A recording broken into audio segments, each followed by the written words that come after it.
It's week 3 of the Texas high school football season, with an eerie twist lurking around every corner. Along with a crisp Friday the 13th, come chills at the end as the end of non-district play strikes for some and looms for most. Who will survive and who will fall? Only time will tell as we welcome you in to Dave Campbell's Texas Football Tonight for Week 3 action.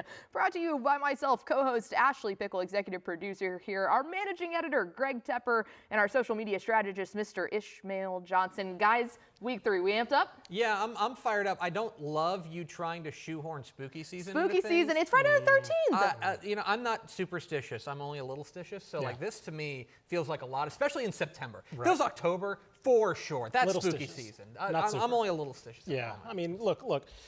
She's trying to force things, you know, it's like, oh, and it's working. Pretty soon it's going to be Christmas before it's Thanksgiving, which we cannot let happen. No, she's a disgusting. It says, welcome us in, Ashley, okay? Ashley welcomed us in as we welcome you into the Week 3 Spotlight games here on Dave Campbell's Texas Football Tonight. These two, my goodness, at least we have better games than what they're talking about right now. We take a look at the Spotlight games, a cross-regional matchup. Humble-Atascocita making the trek up to take on Austin Westlake. Staying in the Austin area, the Texans of Wimberley taking on the Jaguars of Austin LBJ. Up 35 we go. The Longhorns of Cedar Hill taking on the Hawks of Red Oak, who are trying to bounce back from a slow start this season. Also in the DFW, Denton Geyer, a heavyweight matchup against North Crowley. Texarkana, Texas High making their way from Beast, Texas down to Midlothian Heritage to take on the Jaguars, and we round it all out with Spring Westfield versus Galena Park North Shore. Heavy hitting down there in H-Town. And of course, we have guys all across the state that are bringing you those calls. We're going to try to meet up with a couple of them later. EJ Sanchez, Jared Robinson, James Tritley, and Michael Silvers. But we can't leave out two more goofballs that we're going to hope to bring on. Oh, no, really? That would be the Braylon Bowl. Byron Nelson and South Lake Carroll, our very own college writer Carter Yates out there covering that one. And then everybody's favorite member, Matt Stepp with Texas High and Midlothian Heritage. Our graphic surprises for my co-host absolutely worked there. What a face by our very own Carter Yates. All right, guys, big time games. Big time reasons why we're tuning into them. I'm not even going to let you react to that. I'm just glad that there's never been I'm just glad there's never been an embarrassing photo taken of me. Let's go Stay tuned on TikTok, to our opening drive here on Dave Campbell's Texas Bowl Tonight, as we explain to you exactly why we're paying attention to these games and the stakes that are at play at every one of these. Let's take a look first at that huge game in the capital city with Atascocita taking on Westlake. The top 10 showdown in the state's largest classification, a battle of undefeated squads here. And I think you're going to see two great quarterbacks in this one. Carday Mack, who's taken over for Zion Brown there at Atascocita. He has been lights out. And then Reese Wise, just the latest in a long line of outstanding quarterbacks at Westlake. But if you're talking about the money matchup here, the money matchup is that Westlake defense led by their head coach, Tony Salazar, going up against this Atascocita offense with Carday Mack and Torrey Blaylock, the OU commit. That is going to be a blockbuster showdown. Staying in the Austin area, let's go down to 4A. 4A D2 versus 4A D1. Wimberley versus Austin LBJ. Wimberley with their do-everything quarterback Cody Stover going on his third year as a starting quarterback, taking on LBJ, who, as we know, as we wrap up this one, LBJ needs to get this test out of the way because we know their district slate's not going to challenge them as much as the non-district will. Moving on now to our battle up in the DFW. That would be Cedar Hill, the Longhorns, taking on the Hawks of Red Oak. Both teams, this is a critical game for them.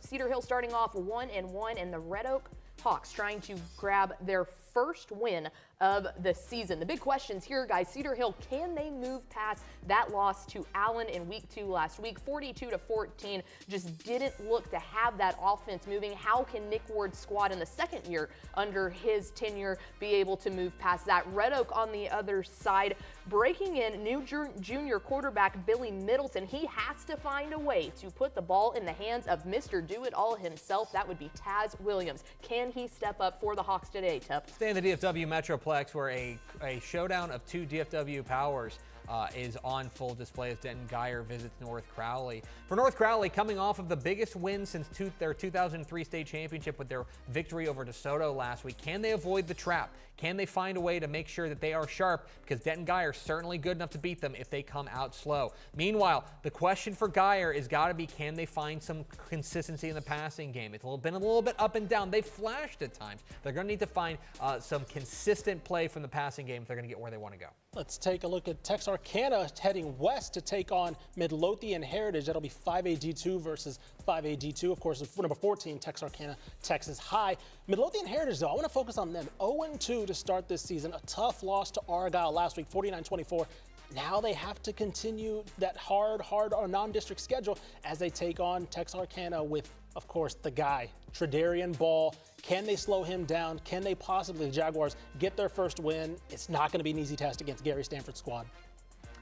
Taking it down to our final spotlight game of week 3, and it is the big dogs down there in Houston. Spring Westfield taking on Galena Park North Shore. A physical showdown down in H-Town. Big questions for Westfield coming in is, can they get that offense in gear? Weren't able to do it last week, but Miles Dent, the senior quarterback, is going to have to find a way going up against one of the best defenses in the state, which would be the Mustangs of North Shore. You would have a 4-1 record against Westfield since 2018, but a new guy at the helm as DeMar Black was promoted up from defensive coordinator to head coach, replacing Matt Meekins after 8 years. So very excited about that one. An incredible slate of spotlight games, but we will have plenty of highlights from games all across the state. We'll have scores, reactions, everything, including a game that happened last night. When we come back from break, we're going to have A&M Consolidated versus Pflugerville Whites. This one, as Tepper would say, crazy town banana pants. Hold on to your butts. Before we get there, though, this play was too good not to go ahead, warm you up for what's coming next. Our guy Cameron Parker had the call of the night. In the backfield, Mullenberg out, will hand off, now will fire into the end zone. He's got a big man touchdown. How about that? Fakapuna Faketi, the senior defensive lineman, with the touchdown grab.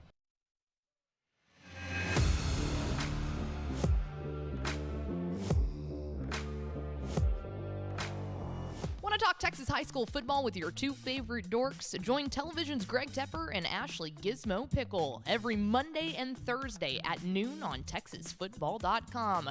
Texas Football Today, the flagship program of Dave Campbell's Texas Football. It's the same analysis, insight, review, and preview that you've come to know and love. Talking about Texas high school football and college football all across the Lone Star State.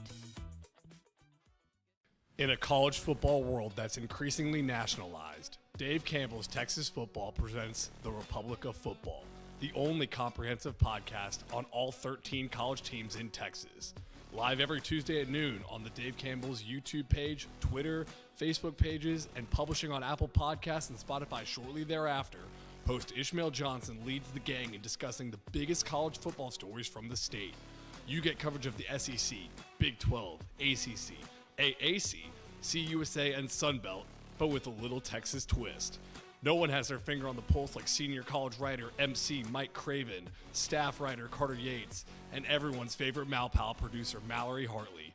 Come spend your lunch break, your car ride, or gym session with the Republic of Football. Live on Tuesdays at noon at TexasFootball.com and published everywhere you get your podcast shortly thereafter. Are you ready to kick off your Wednesdays with a fresh, fun, and fearless take on football? Tune in to Women Talking Football, hosted by the dynamic duo of Dave Campbell's Texan Live, Ashley Pickle, and Mallory Hartley. Every Wednesday at 12 p.m., join us on TexasFootball.com as we deep dive into every corner of the Lone Star State's football scene.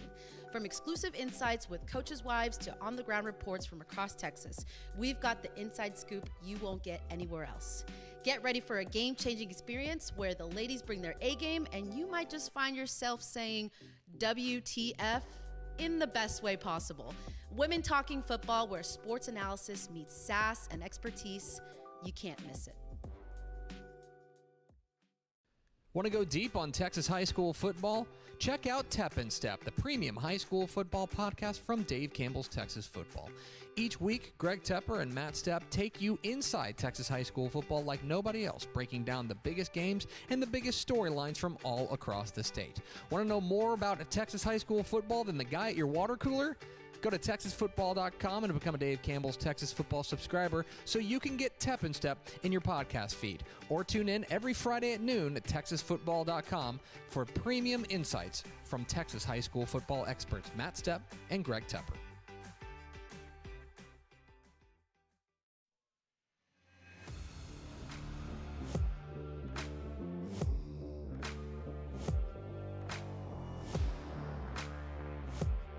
Rolling along on Dave Campbell's Texas Football Tonight. I'm Greg, that's Ishmael, that's Gizmo. We are taking you through the biggest games across the Lone Star State. Going to be dropping in live on games throughout this wild Friday night in Week 3. But let's flash back to Thursday night action and a massive district opener in District 12 5A Division 1. A state-ranked matchup between A&M Consolidated and Pflugerville-Weiss, two teams that need to get off to a good start in district play, knowing that College Station still lurks down the road. Let's go to the action down there at the Field in Pflugerville as Weiss welcomed in A&M Consolidated. Pick up first quarter. This is Will Hargett firing. Ignacio Zaragoza on the other end of it. 25-yard touchdown strike. A&M Consolidated takes an early 7-0 lead. Then more from the Tigers. This time it's a big man touchdown. Jaden Mullenberg finds Vakapuna Vaketti for a 4-yard dream touchdown for the big fella, and it's 14-0 Console. Then the defense is going to get in on the mix. This is going to be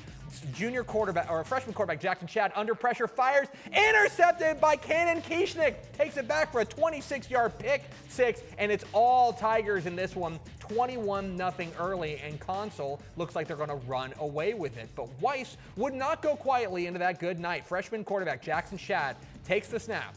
Looking, firing down the seam. Daniel Barry, 18-yard strike, trims the lead to 21-6. But here comes the ensuing extra point. Okay, so normal stuff, right? Weiss, kick, blocked, and into the hands of Cannon Kieschnick. And you say, well, Cannon Kieschnick, do you have a plan? He said, I have concepts of a plan. He's going to take it back 100 yards for a 2-point conversion, extend the lead to 23-6 for A&M Consolidated. Special teams making hay. Remember that name, Cannon Kieschnick. Now, Isaiah Bovon for this A&M Consolidated squad is going to get in on the action themselves. Or Pflugerville-Weiss, the pick six there from Bovon, makes it 23-13, a wild big play affair there. Now, into the fourth quarter, still 23-13, and Weiss knocking on the door again. This time, Nicholas Johnson in, untouched for a 2-yard touchdown. It's going to close it to 23-19. Now, here comes the ensuing extra point.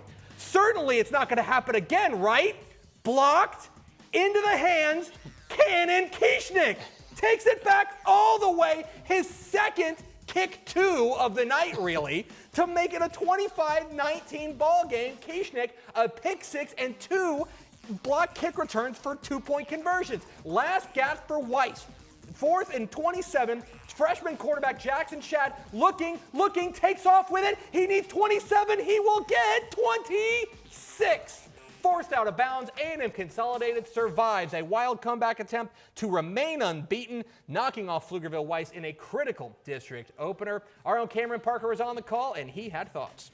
The first ever meeting between A&M Consolidated and Pflugerville-Weiss did not disappoint. These two top 10 teams in their district opener produced an instant classic. And while the scoreboard might show a ho-hum 25-19 final score with Console defeating Weiss, it was anything but that. The two teams combined for 6 interceptions, 2 of those being pick sixes, 2 fumbles, and 2 point-after attempts blocked and returned all the way to the house. And the game came down to just 1 yard on a 4th and 27, in which Weiss freshman quarterback Jack Shad was a yard shy away from converting a 4th down. Instead, Console holds on and improves to 3-0 under coach Brandon Schmidt. What an opening month for the Tigers. Now, as a reward, they get to go back home and face their rival College Station in Week 4. For Weiss, they look to rebound on the road against Lehman. From the field in Pflugerville, Texas, I'm Cameron Parker reporting for Dave Campbell's Texas Football. Cameron, appreciate your time and your courage. This was a really big win for A&M Consolidated. I mean, especially considering College Station looms next week. But to go to Pflugerville and get that win over Weiss, I thought was huge. It really was, and we talked about this game earlier on in the week, that it's funny that you could almost, the loser of this game, now Pflugerville Weiss, might be fighting for third place in that district. How wild is that? And that's also not good because when it comes playoff time, your first game is on the road. But you've got to give it up for quarterback Jackson Shad there with Pflugerville Weiss. After their starting senior quarterback goes down in the opening scrimmage of the year, to step in as a freshman, grab 2 wins, and be 1 yard short. I yelled out loud at my TV, no! Yeah, if you're Vernon Hughes, you look at this game, obviously with disappointment, but it's a game that you can look at fixable moments, right? 2 blocked PATs. It's like, okay, hey, sure up the blocking. We got, happened to fall to Cannon Kieschnick twice, right? And then a pick 6 with, again, freshman, tough moment.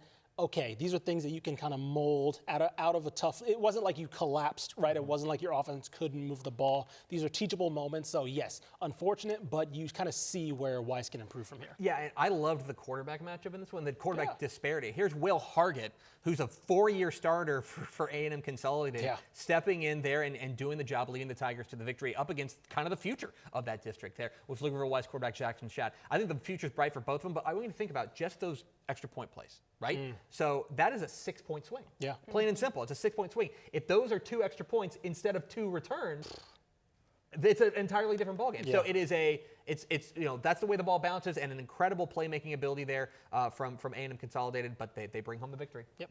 On the other side of the break, we will talk about the other Thursday night game, which was up here in the DFW, Flower Mound versus Lake Highlands. But before we do, of course, like last week, we named our Mr. Texas Football Player of the Week. Let's do it again this week. Can I get a drum roll? How about Wolford Friendship quarterback Holden Phillips? Bang. By the way, that is according to Max Preps, that is the state's leader in passing. He's already crossed the 1,000-yard mark, 532 yards through the air, 8 touchdowns last week. So congratulations to him. And we will be back to talk about the other game on Thursday night, Lake Highlands versus Flower Mound on the other side of the break. You are watching Texas Football Tonight.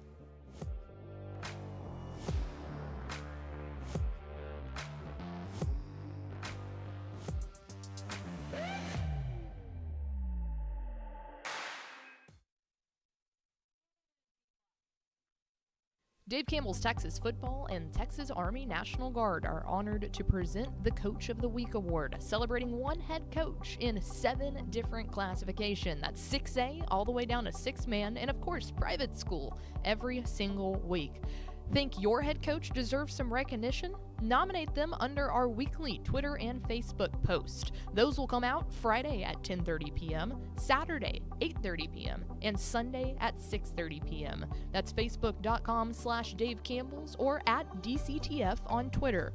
Thank you to Texas Army National Guard for helping spotlight the hard work and dedication of high school head coaches across Texas.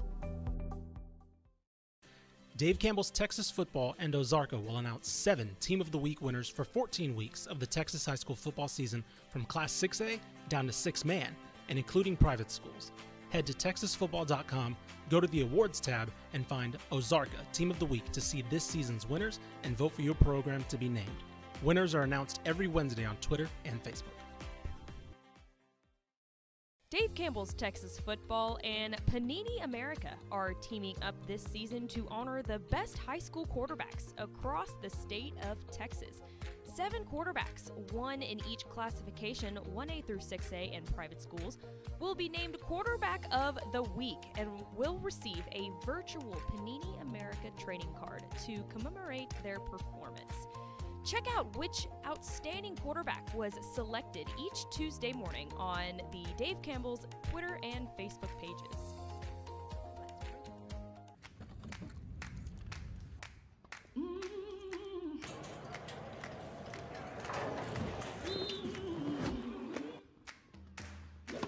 Your power is unstoppable. And with us cheering you on, there's no limit to where it can take you. Baylor Scott and White Health, the power to live better.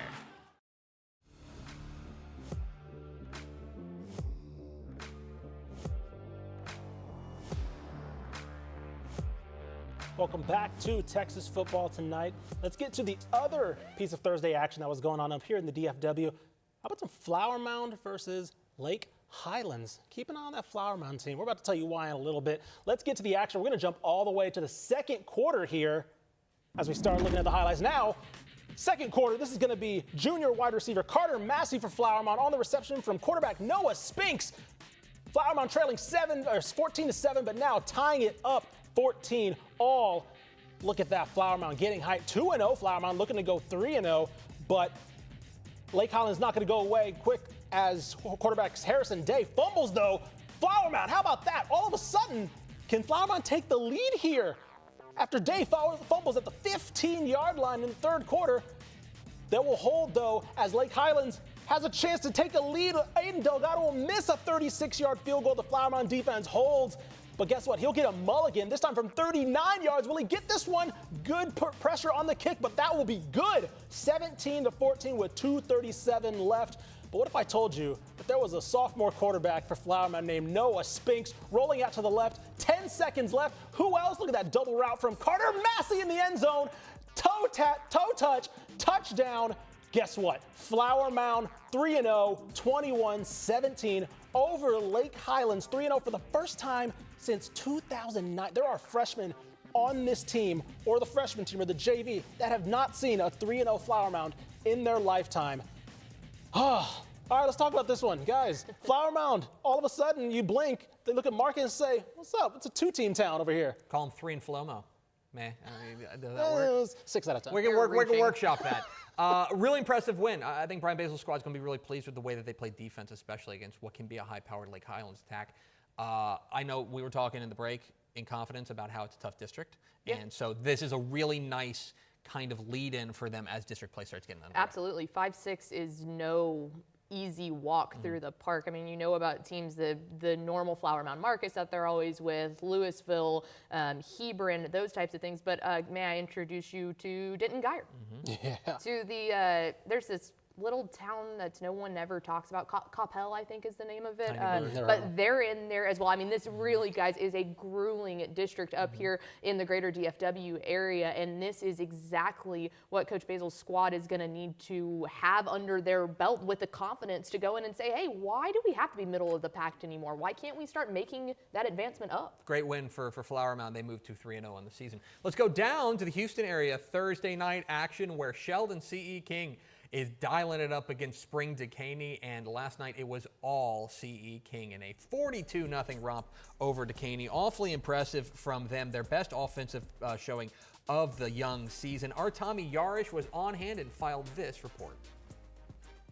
Hey folks, Tommy Yarish checking in here from Planet Ford Stadium in Spring. C.E. King rolling to a 42-0 win over Decaney. They moved to 2-1 through non-district play ahead of what will be a really tough district slate having to go against Atascocita, Summer Creek, and North Shore. But tonight, Deion Sims looked really good. To start the game, he returns the opening kickoff to get them in great field position. 2 plays later, he scores from 17 yards out. After that, he added on 71 and 52-yard touchdowns to open up the first 3 touchdowns for the Panthers. And then from there, the junior quarterback, Timothy Potts, took over. This is a guy who struggled in week 1, turned the ball over 3 times, but has put together 2 really solid games against Dickinson and now C.E. King to get some confidence flowing forward. George Young's squad looking real good here on Thursday night in Spring. Decaney moves to 0-3. They'll look to bounce back after the bye week next week against Aldie.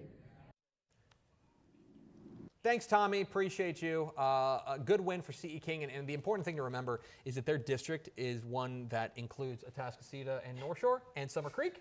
So, yeah, better get things going early, get the tune-ups going, get all the things kind of firing on all cylinders, because when district play rolls around, you know you're going to need to be ready to go. And never apologize for a win. Yeah, you're going to have a lot tougher teams that you have to play against, but never apologize for shutting out a team that you should have beaten, but especially being able to get the shutout. All right, so there is all the look at our Thursday night action. Now it is time to matriculate our way into the Friday night lights across the Lone Star State. When we come back, highlights, game analysis, talking to some broadcasters, and what you came here for, some score updates. Coming up next after the break here on Dave Campbell's Texas Football Tonight.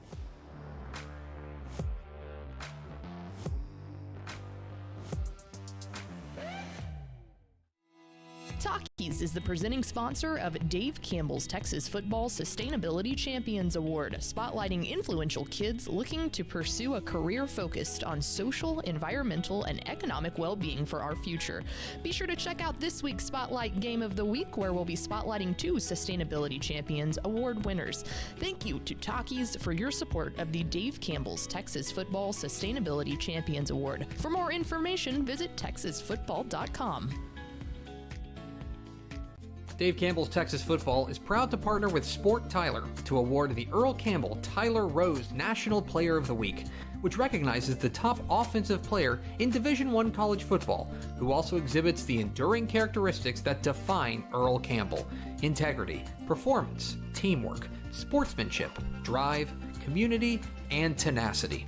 It all leads up to the Earl Campbell Tyler Rose Award, announced in January. Congratulations to this week's winner of the Earl Campbell Tyler Rose National Player of the Week. For more information, visit earlcampbellaward.com. Dave Campbell's Texas Football and Higginbotham have teamed up to find the most driven team in Texas. This fall, 10 finalists will be highlighted throughout the season, with one student athlete from each team receiving the Most Driven Scholar Athlete Award for their leadership in the classroom, along with $1,000 in tuition assistance. In November, all 10 communities will rally to vote on TexasFootball.com, competing for the title of the most driven team in Texas. The school that rallies the most online votes will receive a $10,000 donation to their school, thanks to the support of Higginbotham. To learn more, visit TexasFootball.com/mostdriventeam. Hey DFW residents, get your grocery essentials in minutes, not hours or days, with Wing Drone Delivery. Forget about last-minute trips to the store when you need things like cereal for breakfast before school, medicine for a cold, or snacks for a movie night. Wing's drones get you quick, no-contact delivery in as fast as 15 minutes. Say goodbye to last-minute grocery runs and say hello to more of your valuable time. Sign up today.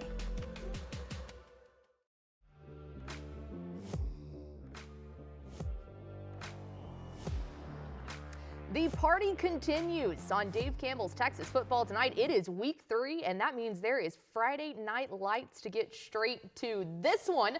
Let's take you over to the Rockwall Yellow Jackets, taking on the Fightin' Farmers of Louisville. We start off here.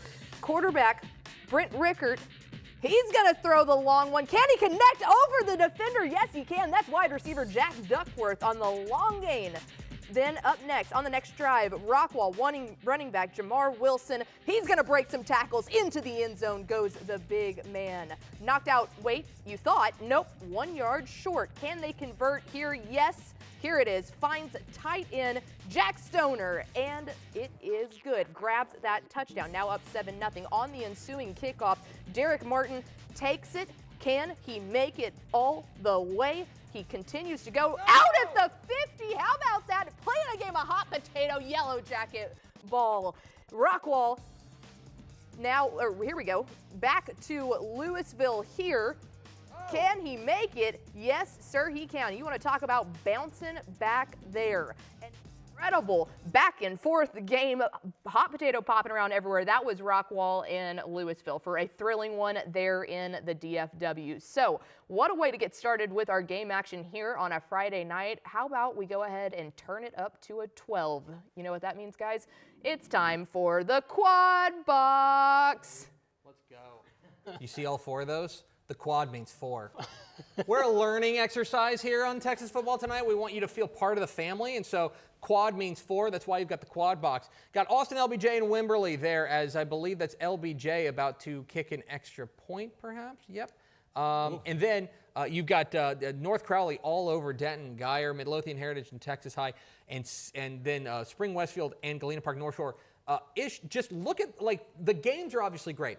I need to think about the star power we have in this game right now. Yeah. Okay? You've got, like, Wimberley and LBJ with Cody Stover, the outstanding quarterback for LBJ, plus all the outstanding playmakers they've got. For Wimberley, and then LBJ, all playmakers they've got. North Crowley, the unbelievable playmakers, Quentin Gibson and Chris Jemerson. Denton Geyer's got their own share of stars. Yep. North Shore absolutely loaded. Texas High, Tredarian Ball. I mean, there's playmakers all over the place on this screen right now. Yeah, it looks like we just saw a score at the top right there with was that North Crowley? North Crowley. North Crowley. But yeah, no, I mean, look, this is one, the benefit of this show, I'll just say, is that we're going to point you to where the stars are. We're going to point you to where the compelling games, but also we're going to point you to where the star power is, like you mentioned with Ali Scott from LBJ, Cody Stover, which is somebody who, again, if you've paid attention to hardcore high school football, you've been like, he's been around for a while. Yeah, he's been starting since he was a sophomore, but also you mentioned North Crowley. You mentioned Denton Geyer, who probably is a team that's probably not, it hasn't been as crisp as they would have liked so far,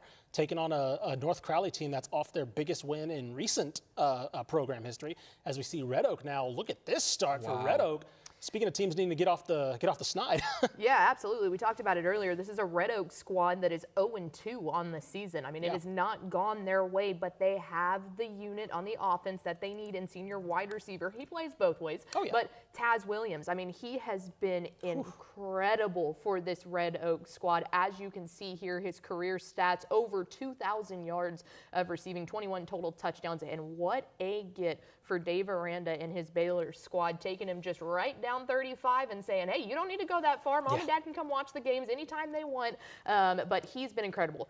That, Tep, is who Red Oak needs to get going if they are going to flip the script and turn around what has been, I would say, anyone in Red Oak would say, a disappointment so far. Yeah, oh, absolutely. I mean, they're 2-0, or I'm sorry, they're 0-2. Yeah. And when you've got this caliber of playmakers, you expect to be better than that, plain and simple. And it's, you know, for Cedar Hill, this is a bit of a baffling kind of performance here. This is a team that looked really good in their opener against Midlothian, laid an egg last week against Allen, but Allen we think has great upside. Ooh, but this is a Red Oak team that they should feel like they can go and get. But I'll tell you, what has been very impressive so far for Red Oak, and really what has been a problem for them the first 2 weeks, has been defense. They gave up 82 points the first 2 weeks, including they gave up a 50-burger to Arlington Seguin last week. Like, I mean, respectfully, you shouldn't be giving up a 50 points in that game. You know, like the 3-point loss to Colleyville Heritage in the opener, okay, that's a pretty decent result. Sure. But Seguin, give them credit, they're 3-0. You know, a lot of credit for to what the Cougars have cooking. But, like, this is a team that the defense has got to be front and center for them, and so far so good for them in this performance. Not only that, you mentioned 50-14, right? They didn't have much of an offense last week. So to come out this week and get 20 points early and pitch the shutout, right, fix both sides of the ball.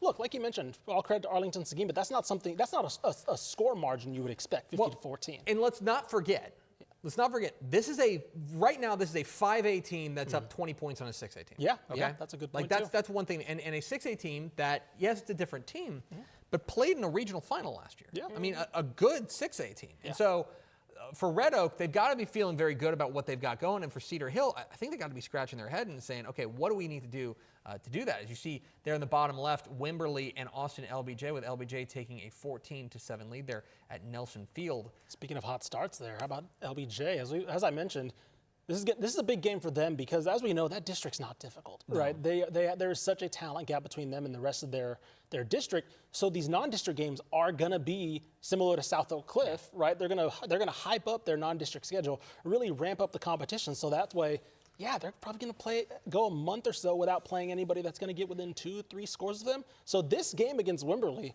is a massive, massive test. As we see Cody Stover now leading the Texan offense past midfield. Yeah, and here's the thing about Wimberley, okay? As Cody Stover drops past, pointing, directing traffic, takes off with it. He's an outstanding playmaker. Does everything. He does everything for them, and he kind of needs to. This is we mentioned it in the opening drive, Ashley. This is a really banged up Wimberley team. They are usually pretty reliant on their outstanding quarterback. They will be even more reliant on him tonight simply because a lot of their horses are in the stable, to borrow a Lano phrase. We do like to say that. A very close, not too far there from Lano either there at Wimberley. But no, you're exactly right. You have the playmaker. But when you already have what seems to be a little bit of disparity between your guy and the rest of the team, he knows how to bring out the best in them. He knows how to utilize their strengths. But when you start really going into the depths of the injury this early on in the season, you also have to be conscientious of how much you're relying on Stover in this, because he's been used to putting on the cape and carrying the ball. But, man, it's only week 3. Yeah. He's somebody who, I mean, let's talk about his journey a little bit, right? He played as a sophomore. Do you remember why he played as a sophomore? Yeah, because Cash McCollum tried. Oh, he throws it!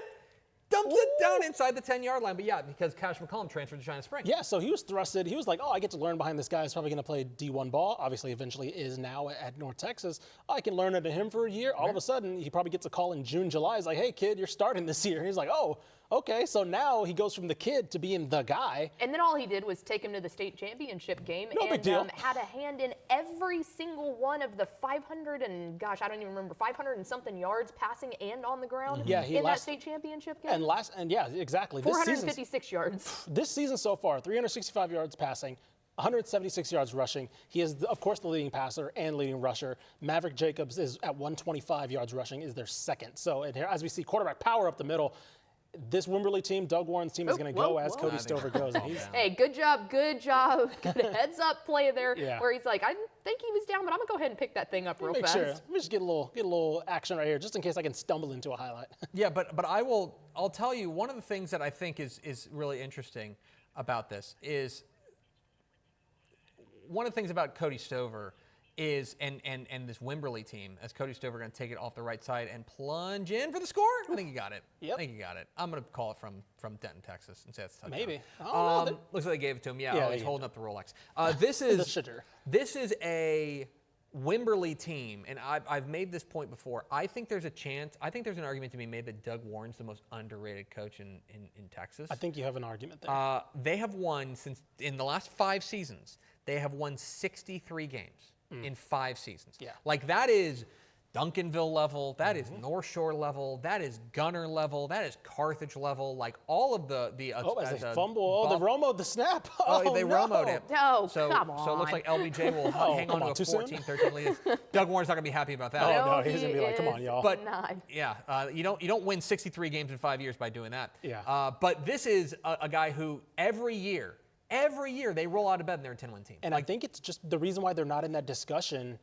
He's not in that discussion. The casual discussion is just because he hasn't had that state championship, and that's typically what you kind of look at to be like, that guy is a winner, even though he's done everything but that. But took him to the state championship game where they kind of got Carthaged in 2022. Hey, everybody who hasn't. That'll happen. Yeah, who hasn't? All right, so there you go. Our first little look into all the games. We'll continue on that all night long. But as we get going here, we're going to check in with somebody who is at a very important game, but we need to show you our Texas State Technical College play of the week from last week as it relates to the team playing that we're about to talk about. Let's head on out to our Texas State Technical play of the week. It would come from last week's game of Byron Nelson and Louisville. Take a look at this. Grant Bizjack, he puts it up in the air and drops the absolute dime to Leo Almanza. They make a dynamic duo as Byron Nelson went on to beat Louisville in that one. A truly impressive game. And our guy, we showed a picture of him earlier, Carter Braylon Yates, joins us from out at Byron Nelson and South Lake Carroll, what is sure to be an incredible game, playing for the 3rd time in the past 12 months. Carter, give us the latest there from halftime. Carter, you're muted.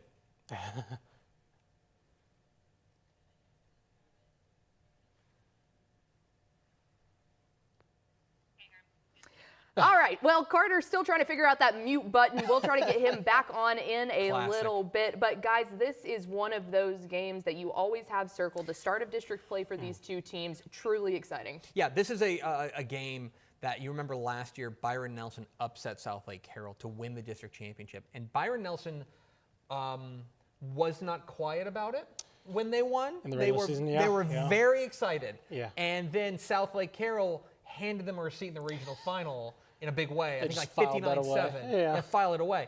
So now this is kind of the tiebreak. Knowing that this Still could be a first of two meetings, but obviously in a district game, it matters a lot. Yeah, I mean, look, we'll talk more about this game. We'll jump into everything, of course, as we continue Texas football tonight. But let's go ahead and take a break. We'll be back with some more highlights about this game and plenty more on the other side. You're watching Texas football tonight here on Texan Live or all of our social channels.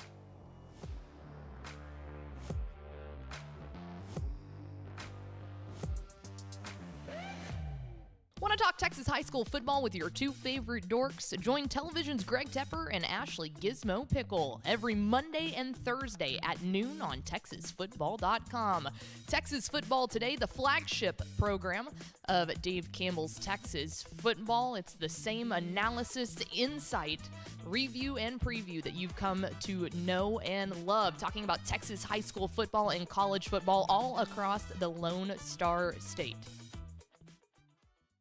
In a college football world that's increasingly nationalized, Dave Campbell's Texas Football presents The Republic of Football, the only comprehensive podcast on all 13 college teams in Texas. Live every Tuesday at noon on the Dave Campbell's YouTube page, Twitter, Facebook pages, and publishing on Apple Podcasts and Spotify shortly thereafter. Host Ishmael Johnson leads the gang in discussing the biggest college football stories from the state. You get coverage of the SEC, Big 12, ACC, AAC, CUSA, and Sunbelt, but with a little Texas twist. No one has their finger on the pulse like senior college writer MC Mike Craven, staff writer Carter Yates, and everyone's favorite Malpal producer Mallory Hartley. Come spend your lunch break, your car ride, or gym session with the Republic of Football. Live on Tuesdays at noon at TexasFootball.com and published everywhere you get your podcast shortly thereafter. Are you ready to kick off your Wednesdays with a fresh, fun, and fearless take on football? Tune in to Women Talking Football, hosted by the dynamic duo of Dave Campbell's Texan Live, Ashley Pickle, and Mallory Hartley. Every Wednesday at 12 p.m., join us on TexasFootball.com as we deep dive into every corner of the Lone Star State's football scene. From exclusive insights with coaches' wives to on-the-ground reports from across Texas, we've got the inside scoop you won't get anywhere else. Get ready for a game-changing experience where the ladies bring their A-game and you might just find yourself saying WTF in the best way possible. Women Talking Football, where sports analysis meets sass and expertise. You can't miss it. Want to go deep on Texas high school football? Check out Tepper and Ishmael, the premium high school football podcast from Dave Campbell's Texas Football. Each week, Greg Tepper and Matt Stepp take you inside Texas high school football like nobody else, breaking down the biggest games and the biggest storylines from all across the state. Want to know more about Texas high school football than the guy at your water cooler? Go to TexasFootball.com and become a Dave Campbell's Texas Football subscriber so you can get Tepper and Ishmael in your podcast feed. Or tune in every Friday at noon at TexasFootball.com for premium insights from Texas high school football experts Matt Stepp and Greg Tepper.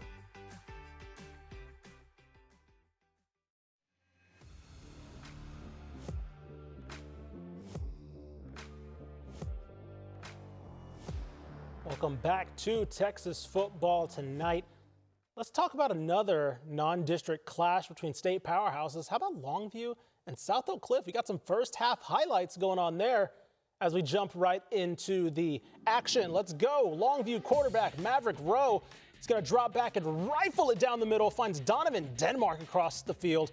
7-0 Lobos in Lobo Stadium. And look at this swing pass right here to Kelvin Washington. Takes it all the way 27 yards for the score. But South Oak Cliff, of course, as we know, not going away. Carter Kopecki's going to hand off right there to Mikkel Trotter. As we know, South Oak Cliff loves to run the ball as he powers his way into the end zone, cuts the Longview lead in half as the Golden Bears get on the board. Final highlight of this first half is going to be Carter Kopecki pulling it. Look at this, running down the field, tie it up at the half, but unfortunately it looks like Longview is going to have the lead going into the half. And here we go, Colleyville Heritage and the Colony, a quick touchdown there. Braden Bullitt will pull that one in by what looks to be, Colleyville Heritage. Then up next, it's Joseph Nesbitt. He makes the extra point. Here we go again. Bodie Weaver is going to take the handoff right there from Jared Wiley, pummeling his way through. Yes, sir, big man. Go ahead and get in there to put Colleyville Heritage up even more. And then finally, more Colleyville Heritage. Bryce Abram takes the handoff from Weaver. Let's go out west. Midland Legacy welcoming in Lake Travis early. Lake Travis running back Van Hopping will cruise in for an 18-yard score, but Lake Travis up 7-love. Then next drive, it's quarterback Chasten Ditta. Bing bong, going to drop this dime to Lark Seidel for a big gain. And Midland Legacy would be under all sorts of pressure here. Quarterback Jaden Rogers looks, fires, picked off. It's Cameron Chance Brooks. Takes it all the way back for the pick. 1, 2, 3, 4, 5, 6. And Lake Travis gets a defensive score. Legacy, though, would finally have an answer in the form of Mackenzie Rogers, the big fella, going to take the handoff here up the middle and plunge in for a score to cut the lead to 14-7. I promise it's coming. I promise he's going to get in for the score here. He stays on his feet. Midland Legacy down 14-7 late in the second. Let's bring in our friend Carter Yates, who is there at South Lake Carroll for Byron Nelson versus South Lake Carroll. Hi, Carter. It's Greg from work. I want to ask you a little bit about the game that you're at. What have you seen in the first half between these two district rivals? Well, I'm making my Texas high school football tonight debut from the bowels of Dragon Stadium right now. I don't know if y'all can hear the band behind me going crazy. It's one of the best atmospheres I've been at, really, and that shows you what a rivalry this has turned into. Byron Nelson and South Lake Carroll. Last year, I heard y'all talking about it. Byron Nelson had an upset 34-17, and then in the playoffs, South Lake Carroll kept those receipts, beat them 56-7. In this rivalry game right now, I've seen South Lake Carroll dominating, but the score doesn't tell the whole picture because it's 23-14 right now. Byron Nelson's doing a good job of staying in this game with a couple of long sustained drives, and it's anyone's ballgame heading into the second half. Carter, last year's Byron Nelson team was a very senior-heavy team. This year, a lot of juniors, a lot of sophomores elevating, as we remember our boy Grant Bizjack being one of them. You know, what have you seen from them, kind of like you mentioned, inheriting that pressure of a team that just beat South Lake Carroll in the regular season a year ago? Well, Byron Nelson physically looks like a team that can hang with South Lake Carroll. A lot of times you see South Lake Carroll in their district, they're just so much physically bigger. But Ish, we haven't seen that magic this afternoon tonight from Grant Bizjack. He just hasn't had a lot of chances to spin the ball around. Really, it's been Tucker James, the running back there. But we heard this last week. Grant Bizjack started slow a bit in the first half, then came out in the second half with some magic. And I know we were following that extremely closely, so I'm expecting some big things from Grant Bizjack in the second half here.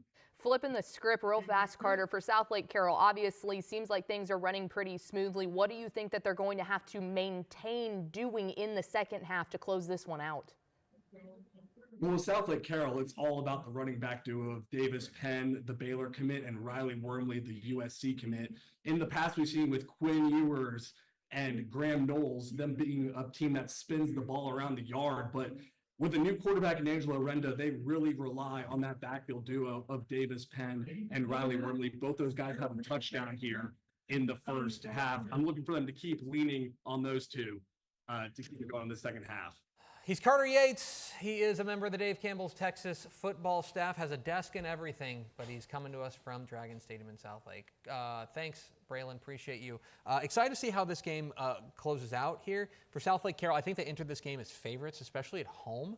And for Byron Nelson, the real question I think was going to be, can Grant Bizjack make the throws from the pocket to make it happen? Because he's so dangerous when he gets outside the pocket. You feel like South Lake Carroll was going to sell out to make him a pocket passer. And it's funny because I watched that entire game that Byron Nelson had against Louisville last week, and you were so incredibly right when you say when he gets out of the pocket. That's what the issue was for the Fighting Farmers defense, was they allowed him to make 1 to 2 of those key throw in the pockets, and just that little bit going up against such a good team can be the difference in a game like that. Yeah, when you have somebody like Leo Almanza, we talked about another Baylor commit in Taz Williams, Leo Almanza as well, his primary target. Look, sometimes a broken play just means that Leo Almanza gets to freestyle as well, and all of a sudden Grant Bizjack can find him, and they've had a great connection all season that's only going to get better as the season goes on. A little bit on South Lake Carroll, though. I was listening to Tepper and Step. It's a little bit different of a South Lake Carroll team this year, right? We're used to seeing,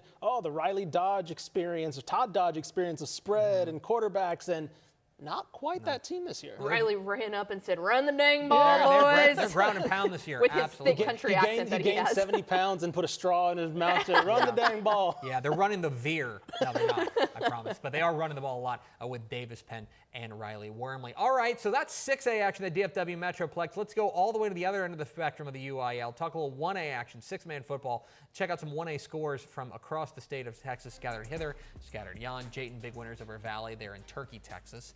Benjamin, the number 3 team in the state and the owners of the state's longest active winning streak, is up on Borden County. Iredell, a winner tonight over Walnut Springs. Whit Harrell all over O'Donnell. Oglesby taking it to Golston, looking to get their first win of the year, and Richland Springs in a battle with Nueces. Can you see that little QR code up in the top right-hand corner? Why don't you take your device and scan that bad boy? That'll take you to texasfootball.com/scores for all of the scores across the Lone Star State. But Jayton, still the number 1 team in 1A Division 2. We are rocking and rolling here on Dave Campbell's Texas Football tonight. Let's continue to roll on maybe with some 1A Division 1 scores. Yeah, let's do it. Big rivalry matchup between Gordon and Strawn, 2 teams that are not fond of one another, but Gordon getting the better of them so far. Westbrook up on the Red Devils of Rankin. Happy and Klondike yet to report. Precinct's not reporting quite yet. Abbott up on Blum. That is going to break the heart of some people. But Abbott, of course, debuting their brand new scoreboard, I believe, tonight there in Abbott. Very impressive. Yeah, we actually got a text from former head coach Terry Crawford, and he said, "Look at this in the big city. It's a nice little, and it's not even a scoreboard. It's a video board." Yeah, they're Abbott, Texas. Yeah, Abbott, Stand Texas, up. right on 35. And the Greyhounds of Knox City up on Abilene Christian. Again, scan that QR code to check out all the scores at texasfootball.com/scores. All right, let's continue to dive into games across the Lone Star State here on Dave Campbell's Texas Football tonight. Let's check out what games we've got going on. Of course, you can watch live games right now on TexanLive.com as North Crowley appears to have struck again because, yeah, that's what they'll do. The offense continues to hum there all over North Crowley. Oh, it looks like their defense made a play. Never mind. They look like they're celebrating in the end zone, and I'm like, oh, certainly. No, that's a great play. Could have been a touchdown the other way. But, almost had that one. Any questions about a hangover from North Crowley's big win over DeSoto? Looks like Ray Gates is, if you saw the tweet that we put on the DCTF Twitter, he put out on social media saying, "Don't eat the rat poison," and it was a hog trap. Don't let it be a trap game. Yeah, it might be a trap. Yeah, there it is right there. Trap game, don't take the bait, said Ray Gates, North Crowley head coach. And the best part about this, as we mentioned earlier this week, is some people would put out the rat trap. Some people would put out this.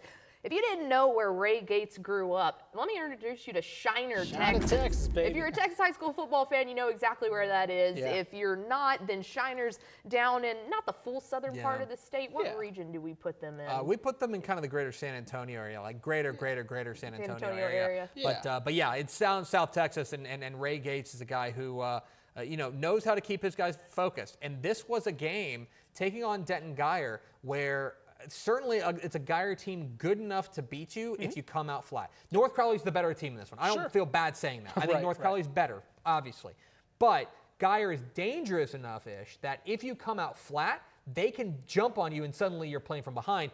No such problems tonight. No problems at all. If you looked at the trap, it said things like North Crowley's the best team in the state. And also it's like Ray Gates pumping that hype in there saying, don't listen to this. Don't listen to this. We got more work to do. Quite frankly, don't listen to Dave Campbell's Texas Football. Which, you know what? Hey, fair. All right, as we continue on to the greater Houston area, we're checking in to halftime here. Galena Park North Shore up 21-3 on Spring Westfield as we welcome in our guy, Michael Silvers, who was there calling the game for us.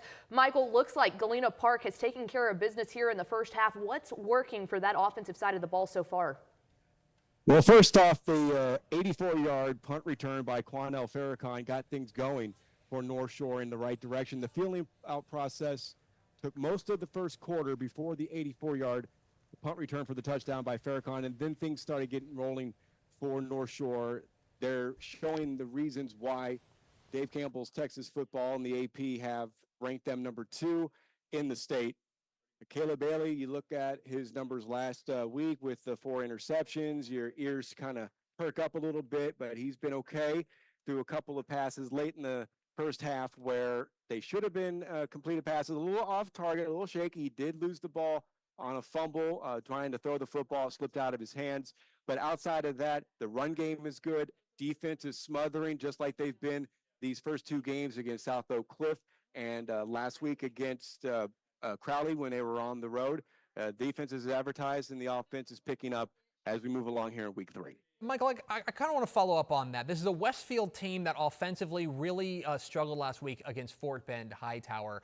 Obviously, North Shore, they will provide you no quarter whenever you play them. I'm curious how much of this first half performance is about the North Shore defense and how much of it is maybe the Westlake or the Westfield offense still trying to figure things out. Greg, I think it's probably both. The North Shore defense is as advertised. Every year, you talk to Willie Gaston, this is a North Shore team that will play defense, and they play it at a high level. And then you look on the Westfield side. You have a returning starting quarterback, Miles Dent. Didn't have a great game in this one last year. And keep in mind, and he's kind of what makes the offense go, right? He is a dual threat in every sense of the word. Right now, North Shore has him bottled up. In their last offensive series, he was able to hit a couple of good throws over the middle to Emmanuel Yancey, but that ended inside the 4-yard line. They elected to try to kick a field goal. They attempted it. They got it. So they're down 24-3. And let's keep in mind, their head coach, Matt Meekins, last year, and for the longest time after taking over for his older brother, Corby, he resigned just 2 weeks before the season began.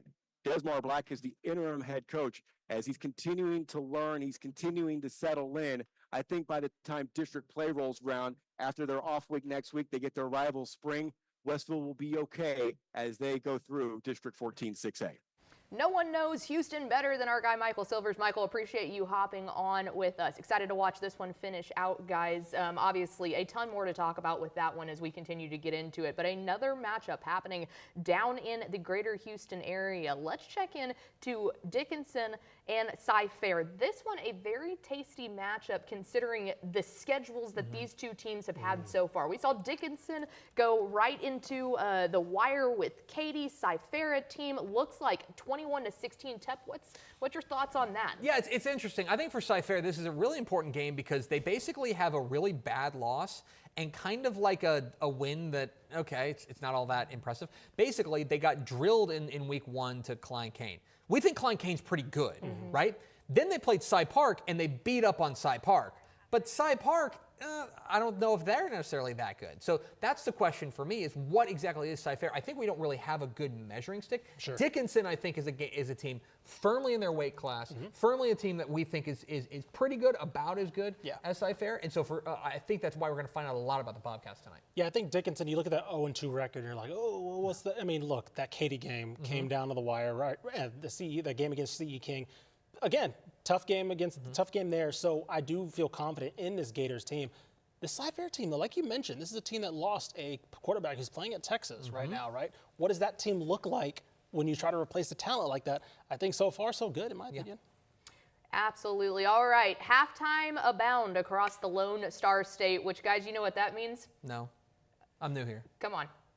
Only our favorite segment of the night. We welcome in our Director of Recruiting, Mr. Greg Powers himself, ladies and gentlemen. You're right. It is my favorite. It is our favorite segment. Let's head on over to the Cruton Corner. Thanks for welcoming me back into the Cruton Corner again, y'all. I'm happy to be here.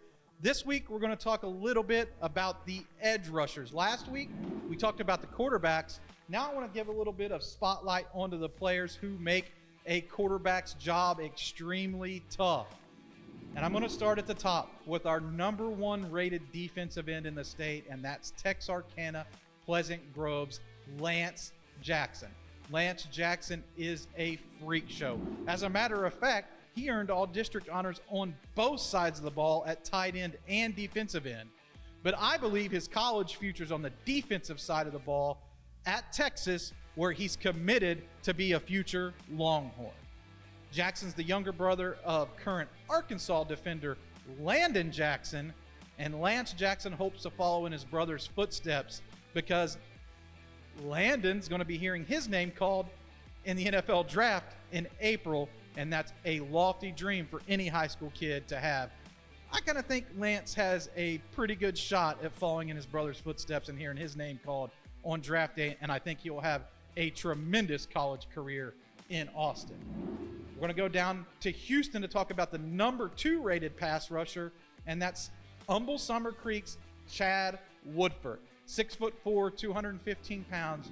You won't find a more impressive physical specimen than Chad Woodford. This guy helped lead Summer Creek to the state championship field last year. He played at AT&T Stadium against a very tough DeSoto team. He had a really good year, but he battled through some nagging injuries to help his team get there. I'm really excited to see what he's bringing to the table this year now that he's 100% healthy. Woodford's made his commitment to TCU, where he'll be able to use those pass rushing skills against some tremendously fast-paced Big 12 defenses, and I think his game fits into the Big 12 perfectly. We're going to stay in the Big 12 because we're going to go to Port Arthur Memorial. We're going to talk a little bit about Michael Riles, who's committed to Oklahoma State, and this was a steal for the Cowboys because Riles had offers from programs across the country. He had around 25 scholarship offers at the time. He decided to say go Pokes, and he's another terror. Over 41 tackles for a loss over the last 2 seasons there for the Titans, and they're going to need his skill set to be able to compete in a very tough district down there in District 9-5A, a district that's loaded up with teams like Lufkin, Galveston Ball, Barbers Hill. Well, guess what? To slow those offenses down, you need a terrorful pass rusher. Well, Michael Riles is that, and he plays with a defense that's loaded up with talent like linebacker Tank King and defensive back Brock King. Well, Michael Riles is the marquee piece of that unit. Those are some of the top-rated pass rushers. As a matter of fact, they're the number 1, 2, and 3 pass rushers in Dave Campbell's Texas Football's rankings, and I'm excited to see what they bring to the table. And I know y'all back in the studio are excited too.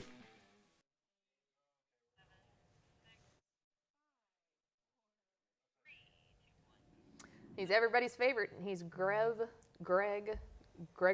Powers. We love him, and we love the Cruton Corner. A lot of great Gregs at Dave Campbell's Texas Football. Let's rank them. Powers. And now we head on out to our 2A scores. Let's take a look into classification 2A and see what we're rocking with here. Holy Mart Train. That is completely on brand. How about this one, guys? The one that we were looking forward to, always looking forward to. Munster and Windthorst tied at 14. That is worth the price of admission. Yeah, living up to the hype there. Munster and Windthorst, certainly what we want to see. Friona up on Wellington. Keep an eye on that one. Could be a little interesting. That is I believe it's a 3A Wellington playing 2A Division 2, so keep an eye on that one. Albany looking to get their first win of the year. They've finally kind of gotten the offense going. That's the most points they've scored all season. Lovelady all over Groveton, and then keep an eye on Collinsville, newly ranked in the Dave Campbell's Texas Football rankings. A team that we're keeping our eye on, but want to see them take care of Calsburg tonight. Ishmael, you want to take a look at some 2A Division 1 scores? I think he was about to do that. That's what I was about to say. You took a Anyway, while. Winnsboro, 14-8 over Honeygrove. As we see another little tasty score there. I believe that is also a classification jump as well for Honeygrove, I believe? Yes. Yeah, as a classification jump. Timpson down to Palestine Westwood. They have one of the longest winning streaks in the state going.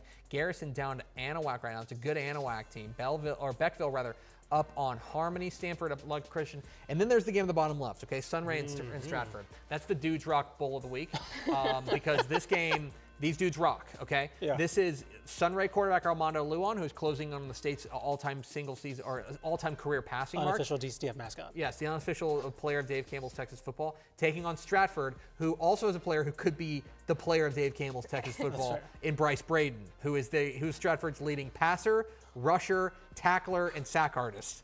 He rocks. He's a moose out there. And so, fascinating ball game. And the other interesting thing, I go on for days about Sunray and Stratford, but one of the things that's really interesting, these are the two reigning 2A regional champions. They both won Region 1 in 2A last year.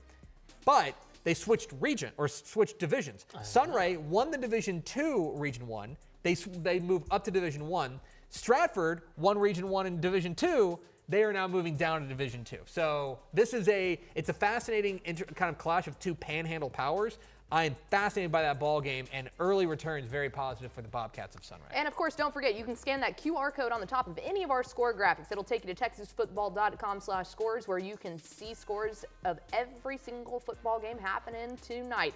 Speaking of games happening tonight, and one that we had circled on our calendar, that was North Crowley and Denton Guyer. Would it be a trap game for Ray Gates and his ball club after their huge win against DeSoto? As we welcome in James Tritley, who I have a strong feeling will tell us is not a trap game thus far heading into halftime.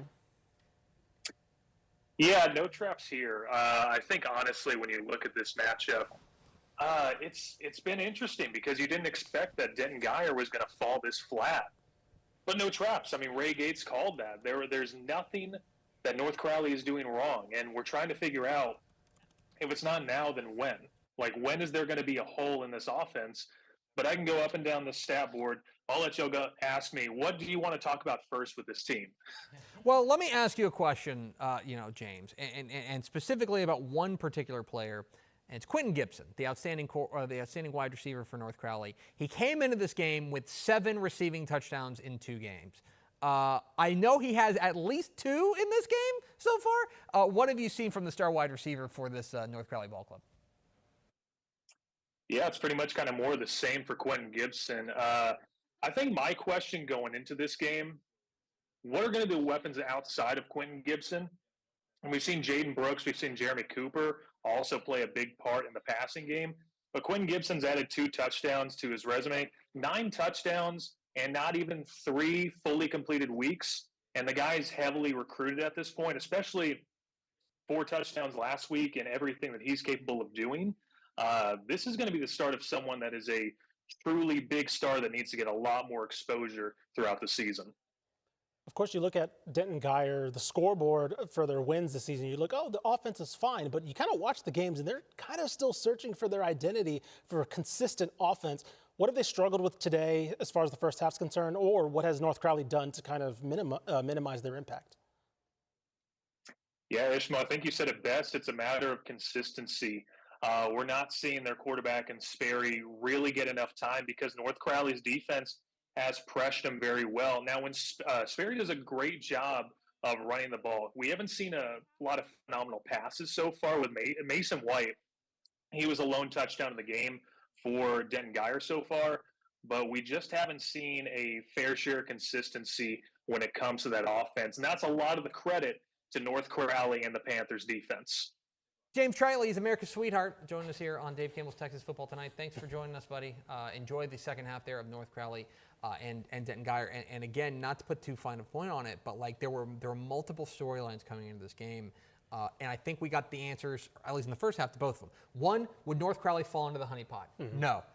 2, can Denton Guyer find some consistent passing offense? And the answer is no. Like both answers are no so far. And that is going to be a problem for Denton Guyer moving forward. Now, one of the things that's, I think, important to remember about this Guyer team, coming into the year, we were talking about them as being a year ahead or a year early, right? Mm-hmm. They're a year away from being a contender. Mm-hmm. They're a young ball club with a lot of underclassmen out there. I don't know if it's necessarily surprising to see them maybe struggling early, especially on the offensive side, just because they are working on a number of new pieces. Yeah, I think it's the lack of play that we've seen at quarterback so far. Kevin Sperry, he transferred in from Oklahoma. He is an Oklahoma University commit. He'll be continuing on his education there. It is interesting to see how that hasn't been able to pan out. Now, I'll say I've watched a lot of Denton Guyer football the past couple of weeks, and he is absolutely, he can sling it, there's no doubt about that, but it's the consistency that's been key there. With a wide receiver on the edge like Glasgow, you have got to be able to utilize that, and then Caden Cobbs and the running back position obviously carrying a bulk of what this Guyer offense is producing on the field right now. It's still a work in progress, I think, at Guyer. That, I think, is probably the best way to put it. We are rolling along here on Dave Campbell's Texas Football Tonight. Reminder, if you're sick of hearing our voices, but you just love high school football, go to TexanLive.com. You can watch dozens and dozens of live games going on right now. Or scan that bad boy right there, that QR code. The big winner recently, I would say, of comeback of the year, the QR code. Remember the QR code was hot like about 10 years ago? It was a little early. Yeah, and that's a thick boy, okay? We got the big QR code. Scan that thick boy. Go to TexanLive.com and go watch high school football games all throughout the year. High school events, more than 1,900 of them on TexanLive.com. Okay, one game that you can watch on Texan Live right now. Willis and Conroe Caney Creek. Big game going down there at the Houston area. Let's go to the action there as Willis looking to move to 3-0 on the young season. And we will start off Willis dominating early. Quarterback Jack Emerson finds Jermaine Bishop Jr. in the back of the end zone for the touchdown. After a Caney Creek safety, Willis quarterback Jack Emerson will go back to the air, firing, hits his man Jalen Mickens in the corner of the end zone, makes it 14-2. Not to be outdone, Willis does it on the ground. It's DeLeon Robinson who's going to make a couple moves, get a blocker, great blocking downfield, and he will hit the Jets, get in for the score, makes it 21-2 over Conroe Caney Creek. Finally, more from Emerson to Mickens again, second passing touchdown on the light. Willis up big, 28-2 at the half. How about Pearland versus Sam Rayburn here? Let's get some big man highlights. How about let's go with the big fella, giving some love to the big fella. And it's going to be Jalen Stewart just completely blowing up the play in the backfield, get for the big sack and a huge loss on the play. Here we go. This is going to be Pearland now with the ball. Look at that power formation. Single back, hands off right there to Tate Chisholm down the sideline. Old school football. Gets an easy touchdown. It's all Pearland so far. But guess what? We're not done with the defensive highlights right here. We got Jalen Stewart again in the backfield. He's living there this game so far. All Pearland in that one. I mean, look at that. Defensive big man highlights. Can't go wrong. We had some offensive big man highlights earlier. Yeah. We are all about the big man highlights here. We love the trench play, plain and simple.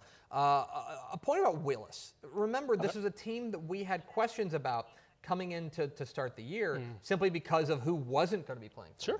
Who's playing in the swamp right now, in DJ Lagway. That was the big question. I would say that they have found an answer in Jack Emerson, and more importantly, I think they've found an answer in the balanced offense that they're putting out there. Because right now, the Wildcats look like they're hitting on all cylinders. I think Sam Rayburn found the answer in those uniforms. Those babies were sweet. Yeah. Those little sky blue ones. Yeah, the scoreboard. It's not looking great on the scoreboard. But on the field, the drip is looking great.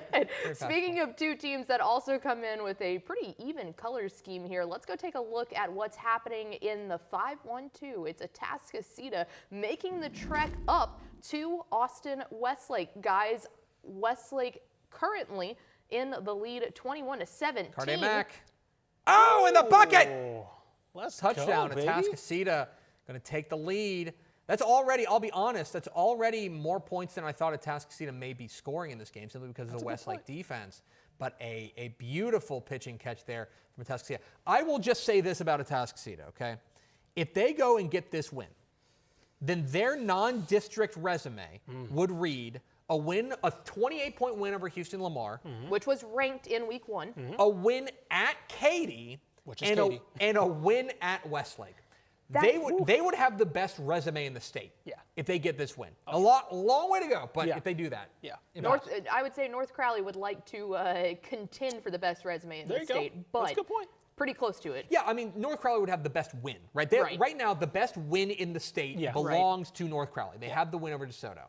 But I would make the argument to you that Westlake is better than Geyer. I would put that on. Westlake's better than Geyer, and what they've been able to do throughout the course of the year has been better. As you take a look now, the number 2 team in the state, the Galena Park North Shore Mustangs, taking on Spring Westfield. Speaking of teams that Atascocita is going to have to look forward to, right? That game every year in that district is always big. But if Atascocita holds on to this one, all of a sudden that turns into like. As far as pound for pound across the entire regular season, that turns into a top 3 matchup in the state. Not to mention that's the team that has knocked them out of the playoffs for the past 2 years. I mean, every single year, that's the one. How bad they want that. I will say, and stop me if I'm getting to be kind of like crazy conspiracy lady, but North Shore played Crowley last week, and Crowley hung in there. North Shore is in the 3rd quarter against Spring Westfield, and they only have 24 points. I know that they have a firm handle on this, but they keep the games low. Eventually, that's going to come back to bite them in the butt. I agree with you to a certain extent. I also wonder how vanilla they're keeping the offense. That's fair. To make sure that they are, because knowing they're going to have to beat Atascocita down the road. Midlothian Heritage taking to the air. Great defense there from Texas High to break that up. I'll say, I mean, to your point, Tepper. Yeah.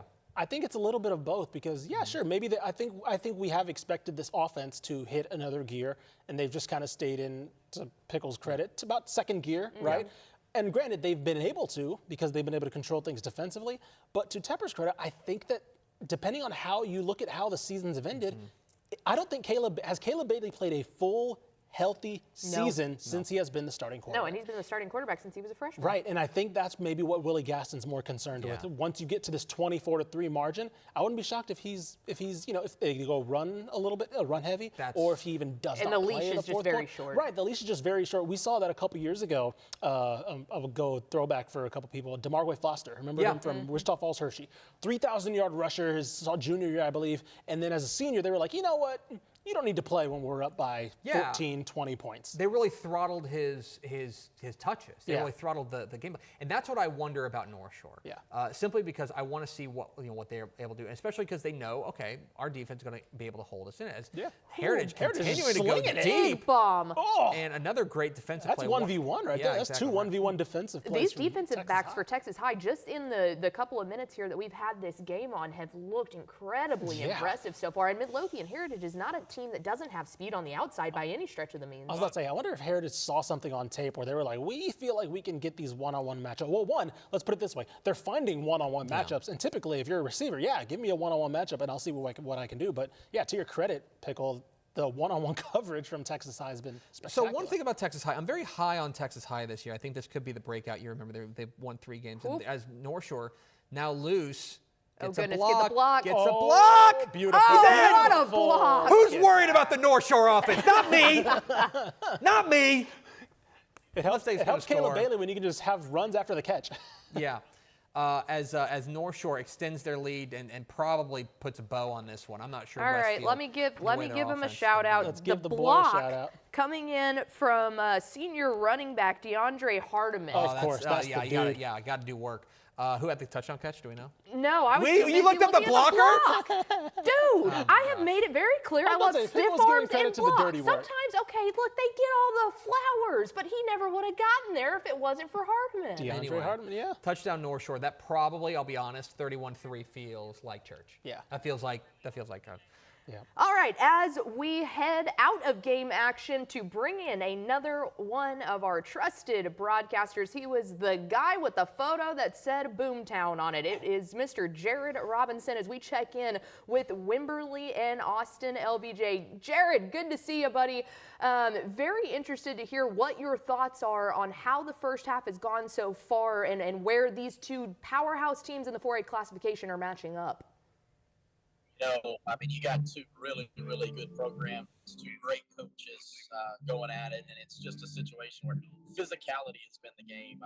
Explosiveness from LBJ. They're up 21-13 right now. They have seen big play after big play, 40-yard touchdown, 37-yard, and an 88-yard. Lewis Hickman, I think he ran about a 4.1 40 on an 88-yard touchdown that he had earlier. You're just seeing explosive plays on the LBJ side. Flip on the Wimberley side, and you've got Cody Stover, and in a lot of people's opinion, one of the toughest 4A quarterbacks in the state of Texas, and he is just putting the Wimberley Texans on his back, trailing now by 8. An extra point missed could be a big one here today. Jared, I want to ask you a little bit more about Cody Stover. He's obviously the straw that serves the drink all the time for this Wimberley team, but I also know that this is a very banged up Wimberley ball club. Have you seen let's call it the usage rate for Cody Stover, kind of at an all-time high watermark here in this first half? On the offensive line, they're starting 2 sophomores tonight, rotating them in a little bit. They starting center is able to go tonight. Wasn't sure if he was going to be able to go, but he is giving it a go. But Cody's definitely the guy who he's the field general. He's the one who makes this offense go. Maverick Jacobs has done a good job kind of spelling him a little bit from that running back position. But Cody's a guy who finishes forward, always finds a way to fall forward for an extra yard or 2, and he's a special one for sure. In Wimberley, you can watch live on Dave Campbell's Texan Live. Appreciate you, Jared. Enjoy the second half of what is a Central Texas Slugfest down there in the Austin area. And again, it would be a real feather in the cap, I think, for this LBJ team if they could pull out this victory over a Wimberley team that looks like they've got eyes on a deep playoff run. Absolutely. I think it would be good for us, too, as the media members that do the rankings, to have a better sample size of what this LBJ team brings. They, like we mentioned, had a week to bye, so a week to rest up for this Wimberley squad clearly is proving to make some dividends right now. But then before that, they played a San Antonio squad that just wasn't up to their level. So we wondered. They had really good skill positions, was a little interested to see how the line play was, and I think that we're seeing that shape into being really impressive so far. Yeah, 21-13, I believe, is the score right now. LBJ on top. And yeah, I mean, like, look, they're always such a hard team to judge, LBJ, because as they know, they're not going to be big, right? They're not going to have big numbers either, as we remember that state championship game. That's consistent. They have about maybe 35 to 40 players total on the team. And yeah, this is a Wimberley team that's going to have more numbers, maybe a little bit more size, despite the injuries. And so for LBJ to go toe-to-toe, head into the half with the lead, okay, we're paying attention. We know LBJ is good every year, but how good exactly, right? There's some years where area round punches them in the mouth. Some seasons they go to the state championship. This is I think you're exactly right. There's an LBJ program that tends to do more with less. And it's awfully impressive to see what they do. Okay, let's roll out some 3A scores from across the state of Texas, some of the games we're keeping an eye on in that kind of middle classification. Poth and Shiner in a big game there. That's a state-ranked Shiner ball club at the 2A Division II level, and they are hanging with Poth. Jacksboro up on Peaster early. Wall up on Jim Ned. Canadian looking to get a win over Dumas. They're up 21-14. A game I have my eye on, East Bernard and Ganado. East Bernard up on Ganado. Remember, East Bernard is a team that is transitioning from the slot T to the spread under new coach Jeremy Jenkins. You want to talk about whiplash. Doing okay. And Tidehaven looking to bounce back from last week's loss. They are up 14-7 on Hallettsville. Reminder, scan that QR code in the top right to go to texasfootball.com/scores for all the scores across the state. What about 3A Division I, if we can matriculate to that particular graphic? Columbus doing mean things to Needville. Not necessarily surprised there. Refugio and Edna, big games down there. Keep an eye on that one. Edna coming off a big win over Bay City last week. Waco Connolly up on Grandview 24-14. Big game in Central Texas. Franklin up on Lorena in the middle of the third quarter. Bushland up on Midland Christian. And Tatum and Newton, two programs that kind of feel like they're heading in different directions right now. Newton 0-2, Tatum 2-0. Knotted up at 18. I'd love to see if Newton can get their wheels back on, because I do think that's a really talented ball club that's played a tough schedule. I want to see what happens if they can go and nake off this Tatum team. Meanwhile, Midlothian Heritage has the ball. Good completion. Fumble! It's a fumble! Texas High picks it up, scoop, and score. Uh-oh. That's how you do it. All the Texas Tigers.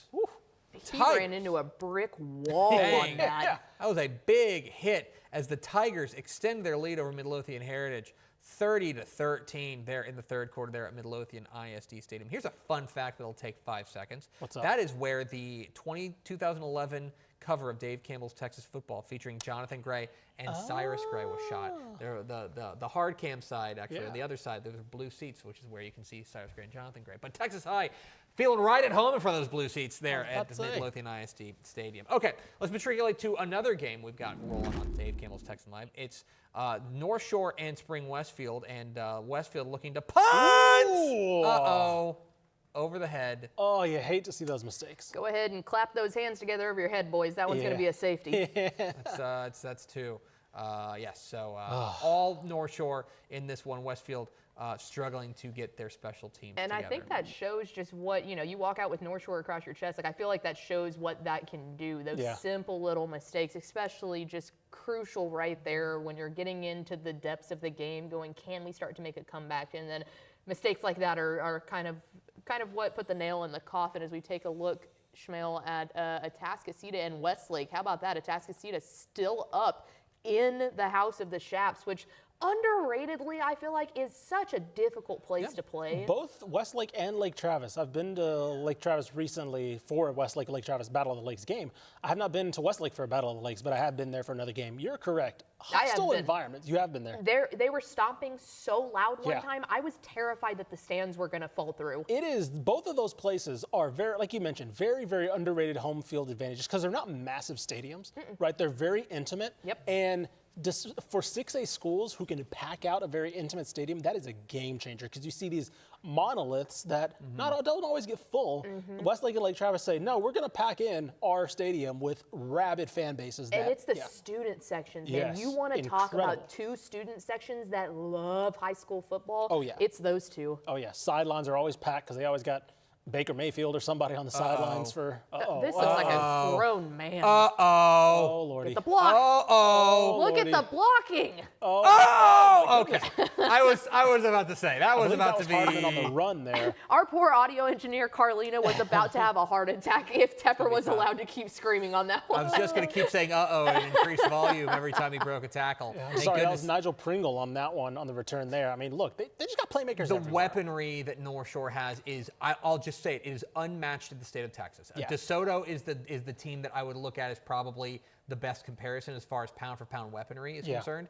But what North Shore and the depth of weaponry they've got the is absolutely scariest part this season about North Shore, in my opinion, is that we've been doing this show 3 weeks now, and we have not mentioned Devin Sanchez's name. No, right? not once. He's just like, one, because they're not looking his way, and so they're not throwing at his side, so he's not going to have a chance for a pick. But two, it just goes to show you they don't really need him to do a lot if they have everybody else also clicking. Backup quarterback in for North Shore as they put in the twos as this game looks like at least they appear to be treating it as if it's going to be a foregone conclusion. North Shore rolling in the backups here on Dave Campbell's Texas football. The last two long extended runs that we've watched there for North Shore, you can't teach that level of patience when it comes to a running back because we know that these guys could walk out there and are faster than darn near anybody else, but they use their eyes, they use their vision, and they are so patient with moving the ball. It's incredible. As we check back in here with Texas High and Midlothian Heritage, how about the Tigers really, really proving that they've got the chops that we think that they do? Yeah, the defense, I think, is what's been impressive here for Texas High. We know about Tredarian Ball, and we know about the playmakers they've got offensively, but the defense has come to play. Remember, they've already got an intercept or a fumble return for a touchdown that we've seen here live, but taken to Midlothian Heritage, who, by the way, barring a comeback, Midlothian Heritage is going to fall to 0-3, but their losses are going to be to Stephenville, Argyle, and Texas High. So I don't know if I'm ready to throw dirt on Heritage. I think they might be their record might be nice pass there. Might be the product more of a tough schedule than necessarily like them struggling. Yeah. But I certainly 0-3 is going to be ugly to look at in the standings column. Yeah. For me, the disappointing part for Heritage so far has been kind of the offense inconsistency. That's the more experienced side of the ball. As we see them rumbling into the end zone. Goodness. North Shore. Let me get a shout out to that. That is number 36. And a touchdown it's an interception for Texas High. Wow, talk about that defense. It's all happening all at once. Avon Brown, who was on the touchdown for North Shore, number 36, big man rumbling in. And yeah, as you mentioned, that Texas High defense coming up with a red zone turnover to give the ball back to Texas High. Yeah, look, that goes to show you. I was just talking about this Midlothian Heritage offense. Returned 7 starters from last year compared to 3 on defense.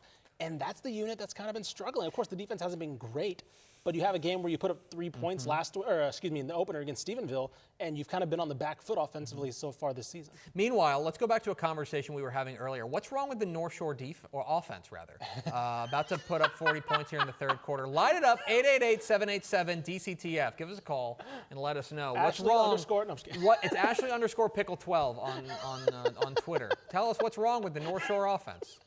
All that was wrong with it is that I just had to open my mouth and yap a little bit. Down the seam! Oh, no. Good. Oh, get out of the way, ref. Yeah, Can I tell you? Okay, so this is a touchdown for Texas High. Here's the thing. I love Jerry Stanford there. Yeah. Just going for the ender. Yes. Right there. Yeah. Let's finish this. We get the turnover in the red zone, basically, in the end zone.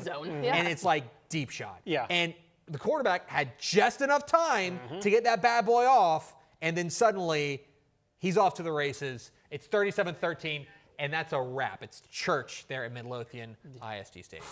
Oh, my goodness. I mean, Texas High, buy stock, folks. Buy some stock. David Potter, quarterback. That's an offense with a lot of weapons, as we mentioned, of course, with Tredarian Ball, Javari Johnson at running back.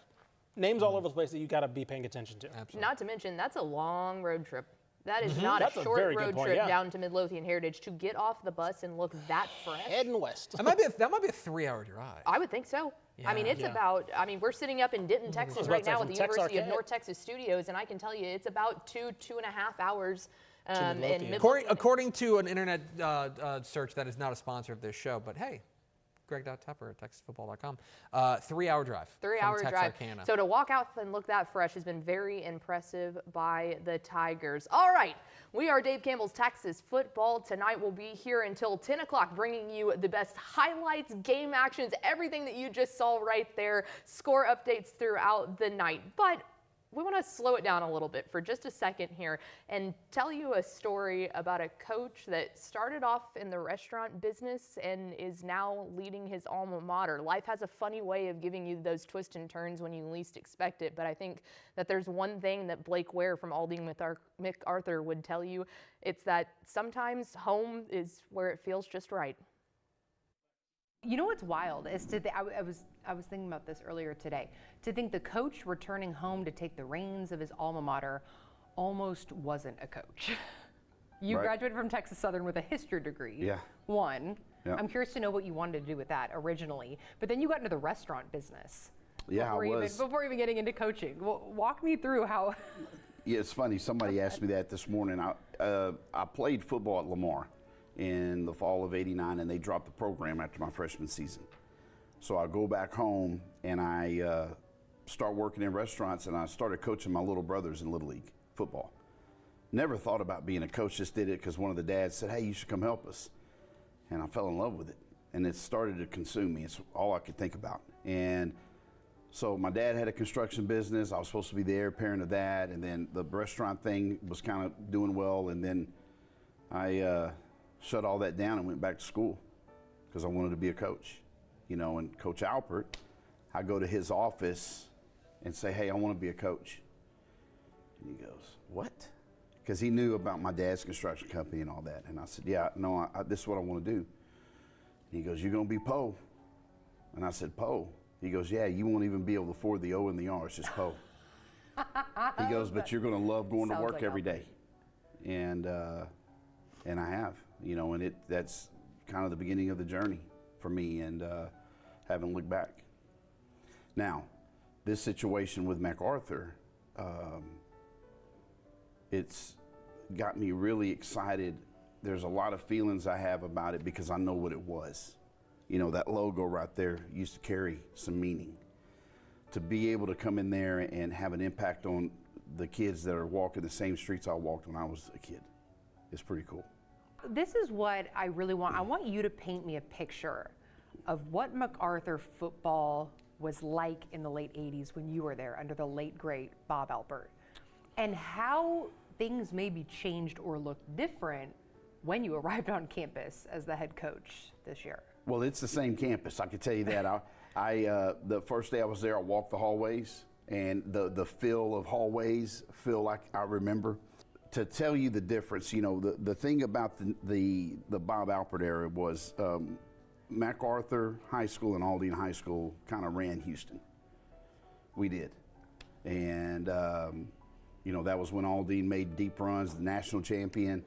MacArthur was making deep runs, and everybody wanted to come to MacArthur.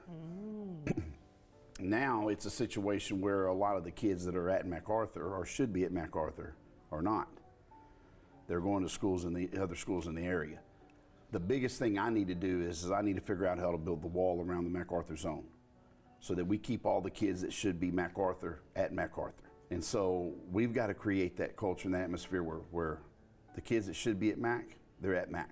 You are in his old office today as well. Like, had you told young Blake Ware when he was a player under Bob Alpert that you would someday be kicking your feet up on the same desk in that office with the keys to the catalog, what would he tell me? I would not have thought I would ever been back there. I'll be honest, I didn't.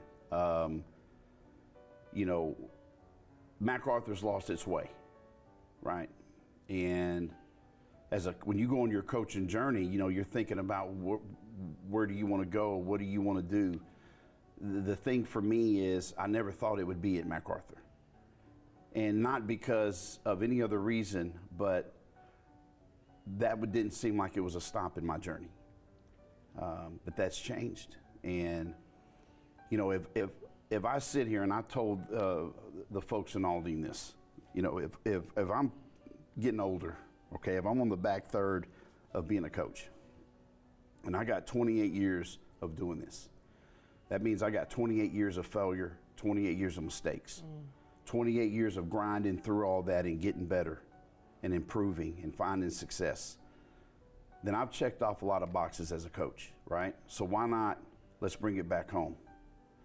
Let's bring those 28 years to Aldine Mill Route. And that, I mean, that's what's in my heart. What do you think Coach Albert would tell you today? He'd be proud. He'd be proud.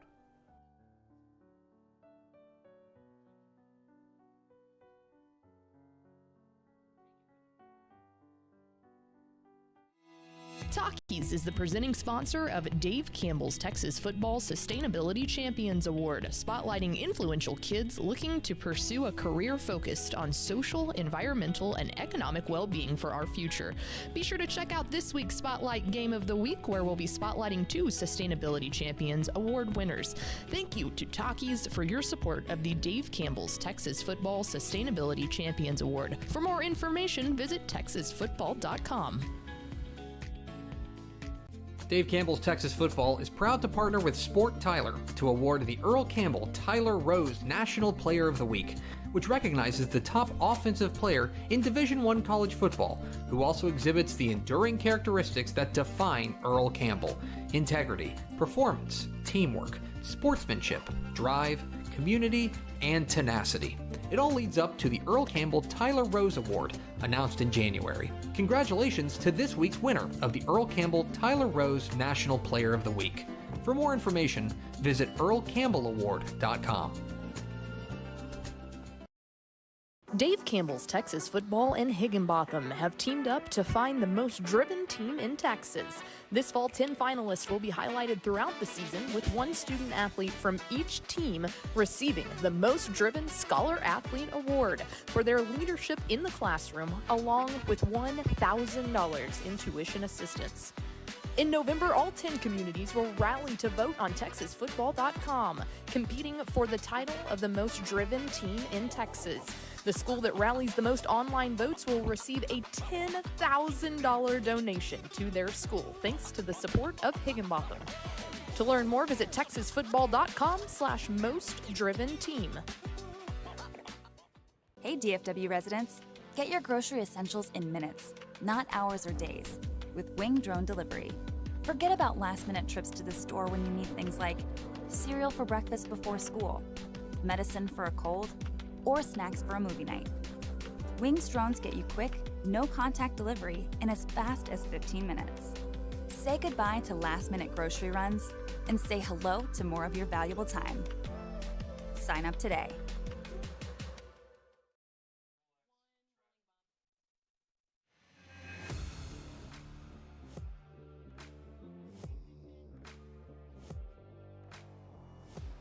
All right, welcome back in to Dave Campbell's Texas Football tonight. Tepper has gone back home to his home planet, but we continue on. Only those that are brave enough make it into the 9 o'clock hour of Dave Campbell's Texas Football tonight. So we've got highlights coming up, endings of the best games across the state, analysis, and everything more. We hope that you stick with us for the rest of the night. If you don't want to listen to us, go to TexanLive.com/subscribe and sign up to watch any of the games that you would like. But how about we go ahead and get into the action? We will go with Lancaster and Hebron taking on one another in the greater DFW. Lancaster's Kaijami Ross would open things up here as he takes one dead into the end zone. He goes. Score one for the Tigers. Hebron, though, quarterback Patrick Creighton Jr. would respond, takes the read option, and dives into the end zone. Did he get it? They would end up calling that a touchdown. Well, how about this? Ross back with another one. Gosh, I love me a good stiff arm. He's going to take that all the way in, balancing along the sideline, and he gets another one. That man just cannot be stopped. Not to be outdone, though, Patrick Creighton Jr. of Hebron. He would hit Tyler Hoke. Hoke grabs that one, leans in, and they're going to give it to him again. Hebron.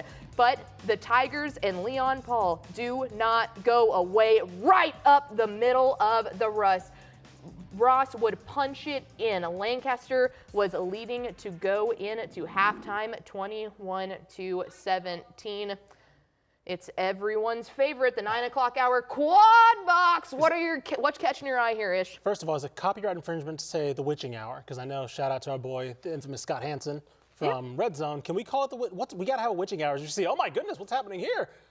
Oh, Texas High just continuing to put it on Midlothian Heritage. But we got to come up with our own witching hour. Yeah. Once Tepper leaves and the games get crazy, we got to have our own thing. That's fair. We can think of that. Also, witching hour makes me think of spooky season, which y'all have been giving me so much because it's not October. Malarkey about. It's not October.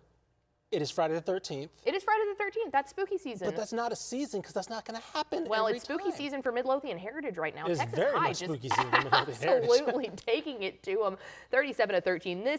This has really been an impressive outing. Speaking of outings. My goodness. Look, we can call it the spooky season for a lot of these teams because Denton Geyer is seeing ghosts right now. This is a lot going on. Ray Gates. Yeah. I mean, come on.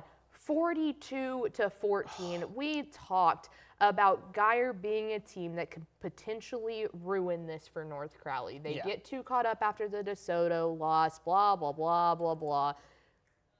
This is incredible. I'm going to bring out a hog trap every time I'm wanting somebody to not believe their own hype. You literally. Because Ray Gates look, this team is acting and behaving like this is a 3-time, 2-time, 1-time reigning state champion, right? Like this is a team, like North Crowley, after a win like last week, plenty of other teams across the state who had not been at the state championship level in a while, right? I know North Carolina has won a title before, but as we see a little bit Looks here, like they were pushing to try and get the down. Yeah. Nope. I think they may have getting to something. But back to finishing up on North Crowley, like that's something, handling business this week after such a win, that's something you expect from a Duncanville, right? Something you expect from the team they beat last week in DeSoto. That's not something you expect from a team kind of in year 3 of not a rebuild, but kind of a rebranding, right? Like, I don't want to say Ray Gates took them from nothing. They were always been a solid program, but he has taken them to another level. As you see, oh my goodness, a lot of jukes going on there in the LBJ, in the scrap there. But I mean, this is just business as usual, it looks like, for North Crowley. Well, and I feel like we're not giving enough credit to the North Crowley defense. We talk so much about their offense with Chris Jimerson, Cornelius Warren, obviously all the incredible playmakers on the outside. Their defense has been the thing that has shown through these past couple of weeks. You don't go up against a team like Geyer. You don't go up against a team like DeSoto and hold them to a game like this without tremendous defense. I mean, Jonathan Cunningham at the linebacker position has looked incredible. Oh, Caleb Crenshaw up the middle. Ooh. Hello, LBJ. There goes that man. Ooh, 2-score lead for the Jaguars now. All of a sudden, okay, let's go here. And this was an asterisk to everything that we've said about Wimberley. Yes, they're a little bit banged up. That takes nothing away from anything that's happening on the field right now. Right. But Wimberley historically has always struggled a little bit on the defensive side of the ball when they're going up against a team that has elite speed. Yeah. There are not many teams that they play throughout the year, specifically in their neck of the woods, as Texas High takes it up the middle. Putting this one to bed, it looks like. What an incredible showing by the Tigers to make a 3-hour road trip down to Midlothian Heritage, and they just really are proving to be that state-ranked team that we thought they were. Yeah. What does this say about Midlothian Heritage I was at just going to say, this is a game that, look, 0-3 now in the season. Stephenville, Argyle, now Texas High. They start district play next week, and this is the epitome. You hear it all the time. Oh, the season starts next week. Season starts. If you're Midlothian Heritage, you have to use that mentality, right? If you're Eric Edwards, you have to go to your team and say, guys, literally none of that matters now, right? We have to now look into the season schedule. A district that is still very much winnable, right? Like it is not. You're not looking at one of the most top-heavy or deep districts in the state. You're looking at something that. Yeah, I can still see Midlothian Heritage winning this, but they have to get it together as we see North Shore trying to squeeze it in there. Backup quarterback, I'm trying to get a name on him real quick. But to finish up the thought on Midlothian Heritage, you just have to scrap this, man. You just have to say, look, guys, whatever that was for the first couple weeks, forget about it. We got Greenville next week. We start district. It is literally a new season for us because you don't want to remember anything from the past month. Stephenville is a lower classification, but not a pushover team. Right. Argyle, not a pushover team. Texas High, a state-ranked team in 5A Division II. You look at District 6 5A Division II, Corsicana, Crandall, Ennis, Greenville, Kaufman, Mesquite, Poteet, Midlothian Heritage, and Terrell. They should be the favorites in that district. Ennis, maybe. Maybe. I was about to say maybe. But you see rebound. Punching the ball in. By the way, their backup quarterback is also a Caleb Maryland. Okay. So they just pump out Can we have a Calebs. Caleb cap on this? Or maybe that helps us out because we can just say Caleb with the ball. Yeah, Caleb with the ball. With the ball. Caleb coming in for Caleb with the ball. Yeah, look at this. 10-point lead for Atascocita. Oh, did he drop it? That could be a crucial mistake. I think he got back on it. But of course, in the scrum, anything happens in the scrum. As Westlake pointing like they got it. No, that looks like excitement coming from the Westlake. What a crucial mistake there in the fourth quarter. Obviously, still with a 10-point lead. Sure. Don't sound the alarms too much, but Ish, you do not give the Shaps the ball on their side of the field in the fourth quarter at home. Spooky season. Yeah, spooky season. Look, Craig Stump was trying to put a nail in this one, fourth quarter. So let's say, hey, let's get even a bigger 2-score lead. But Westlake right there, pouncing on it. Look, I thought Atascocita got on it, but it looks like in the scrap, as we know, a lot of things happen in the pile. And Westlake came out on top with it just past midfield now. Can they get something? They need points. Field goal, touchdown, something. Get points on the board. All of a sudden, Atascocita's on the back foot as they try to preserve a lead. As you see Reese Wise, the new inheritor to that Westlake offense the past couple years. Look at that defense from Atascocita. Goodness gracious. Indecisiveness on the run there from Westlake, by the way. Yeah, they were on him like a fly on honey. That was impressive. It's another Lano saying. Well, yeah, it happens. It comes out every now and then. I mean, that was just look at the sheer size difference between some of the defensive line for Atascocita compared to that massive offensive line in the trenches there for Westlake. Look, that's not every day that Westlake sees a team that's like, oh, they're not small. Yeah. Oh, Reese Wise, look at this. Standing trying in to the open up pocket, the going lane. deep Can he into get it? double It was a pick! coverage. Oh, it was a pick! How about that?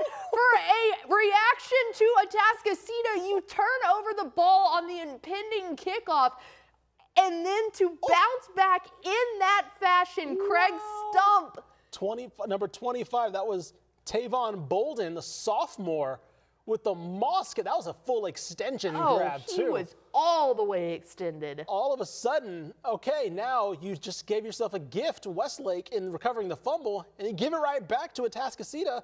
And now it's business as usual. It's like, all right, cool. Remember what I said about draining that clock and maybe getting another score? Craig Stump's like, just like we drew it up, guys, let's wind this game down. Yeah, keep your hands on the ball. Yeah. You don't have to do much else other than keep your hands on the ball. I wonder if that was Tony Salazar's team looking and saying, hey, look, they've done a good job against the run as we've seen today, right? And saying, we need to figure out a way to keep this defense honest. And look, Atascocita has the athletes, as we see Carde Mack up the middle, quick spin moves from him to try and whittle this away. They are okay wasting some clock here. I know it's probably not close to being over, but still, fourth quarter, anything comes off the clock, you'll take it. An incredible response there from Craig Stump and his Atascocita Eagles as they try to continue to move the ball down the field and drain a little bit of clock. All right, let's take a quick pause from game action, get you caught up on some scores across the state as we head to the mid-classification range. Let's head on out to 4A Division II and check in on what's happening across the Lone Star State. Okay, winless Carthage doesn't look to be winless much longer. And let me keep in mind, this is a classification differentiation, but Liberty Ilu, a state ranked, made their way into the rankings this week at number 10. I was about to say, Carthage, despite being classification jump or disparity, I mean, look, taking care of business, looking like old Carthage, of course. Jetsrat was injured, I believe, last week. He was injured in the first game. They had a bye week last week, so it gave him some time to recover.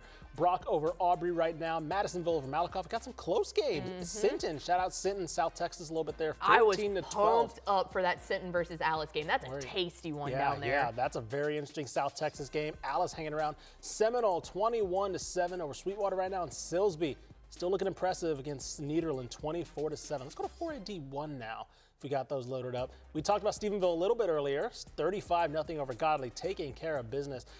Interesting. Oh. Hello, White House. The Chapel Hill Bulldogs, the Yeah. second-ranked team in 4A Division I, currently down to White House 13-17. Get your eyes on the ball there. TexanLive.com if you can go watch that one as we're broadcasting that. Salina absolutely taking it to Gunner. These are two teams that have had a gruesome non-district scheduling. Very interesting to see there.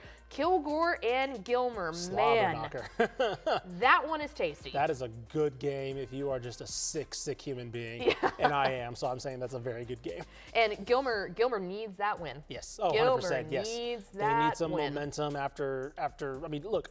They're 0-2. They're 0-2. It's been a very, not even disappointing season, obviously coming off a state championship win, but some injuries as well. They're trying to figure some things out. If they can get this win, all of a sudden, those two losses are looking a lot less detrimental now. They go away because Kilgore is an incredibly good team. So there you go. 4A is just popping off tonight. We check back in here in the greater Houston area. Cy-Fair now extending their lead over Dickinson by 10 points. This would be a very good win for a Cy-Fair ball club that we were ready to throw dirt on after week 1 in their awful loss to Klein Kane. Yeah, I mean, look, very one-sided, and they've done nothing but dust themselves off, and they got back on it.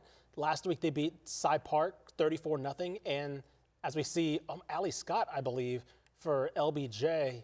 No, excuse me, that is Caleb Crenshaw at running back, just continuing to gash this Wimberley defense. I mean, LBJ is just absolutely staying on the ground.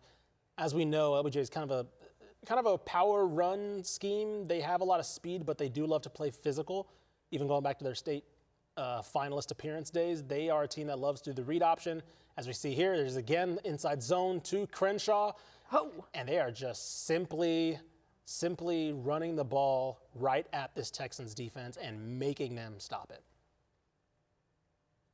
As we switch over here back to Texas High Midlothian Heritage, Texas High just continuing on the ground. Oh, look at this. Here we go. Oh, my goodness. Gracious. Foot race, one move. There goes back that the other man. way. Oh, good little move from him. He went there. snip, snap, I was snip, about snap. to He was say, cutting like, all over that's some there. moves in Madden right there. He's like, that's how you get your friend to start biting on you a little bit.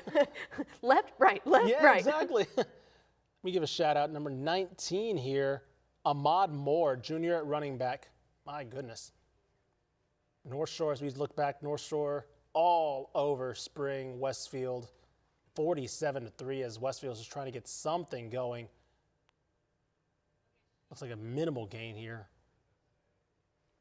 As you see, I mean, look at, I mean, they're just cruise control. putting it on. Okay, I get it. I said the wrong thing earlier. Anyway, let's move on. How about we take a look out west? We go. Lake Travis traveling all the way over to Midland Legacy for this one.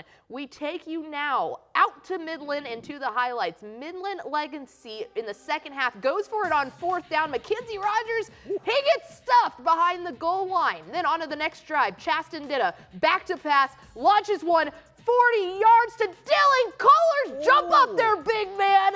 Somehow he ends up coming down with it. Tie ball goes to the offense. A terrible start to the second half, though, for Midland Legacy just continues as a bad snap gets recovered by Lake Travis. Then Lake Travis wastes no time. Van hopping on into the end zone for his second down touchdown.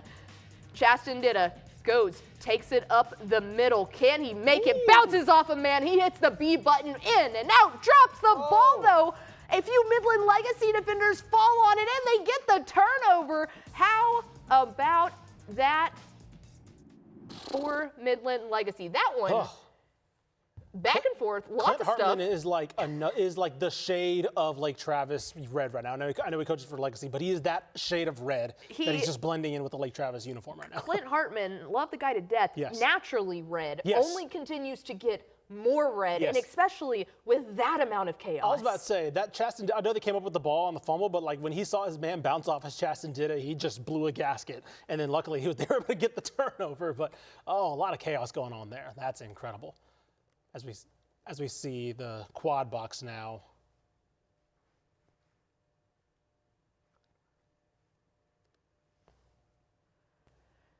Taking a look at the quad box here, Wimberley and Austin LBJ up top. Geyer just continuing to try and cut down that deficit, but North Crowley not letting them have it. Texas High and Midlothian Heritage, we've been keeping a look down on that one. And then down here, we have Katie Jordan playing an unidentified team that I cannot see the logo on.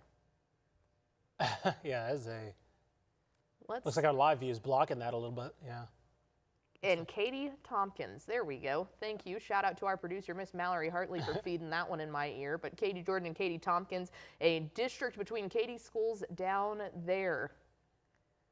A wild night of Texas high school football. It's funny because we've had the fair share of teams blowing out other teams, but they've been those really important games that have led to excitement because of the shockingness of them blowing them out. I was about to say, yeah, it's saying a lot about the teams that are doing the routing, as we see with North Crowley. Like there are things to pull from this, right? Usually you get some blowouts and it's like, well, I don't know, it's like especially week one where it's like, I don't want to overreact. I don't want to, I don't want to make certain distinctions. Now it's like, okay, North Crowley, Geyer. Okay, I'm going to continue to have questions about Geyer, right? Their consistency. I'm going to continue to not have questions about North Crowley. Like there are some things where I can now. This is what week 3 does before district play. Is you start to be able to make more definitive decisions. As we see the replay on the top there from North Crowley. I mean, look at that, just team speed everywhere, highlights everywhere. There's no one within celebrating at the 10 yards line. of them. Look, but it goes to show you, like week 3, as we see Midlothian Heritage at Texas High, right, proving that they are something. This is something that you can kind of do in week 3 that you can't do in week 1. Week 1, like rust, all that stuff, don't want to overreact.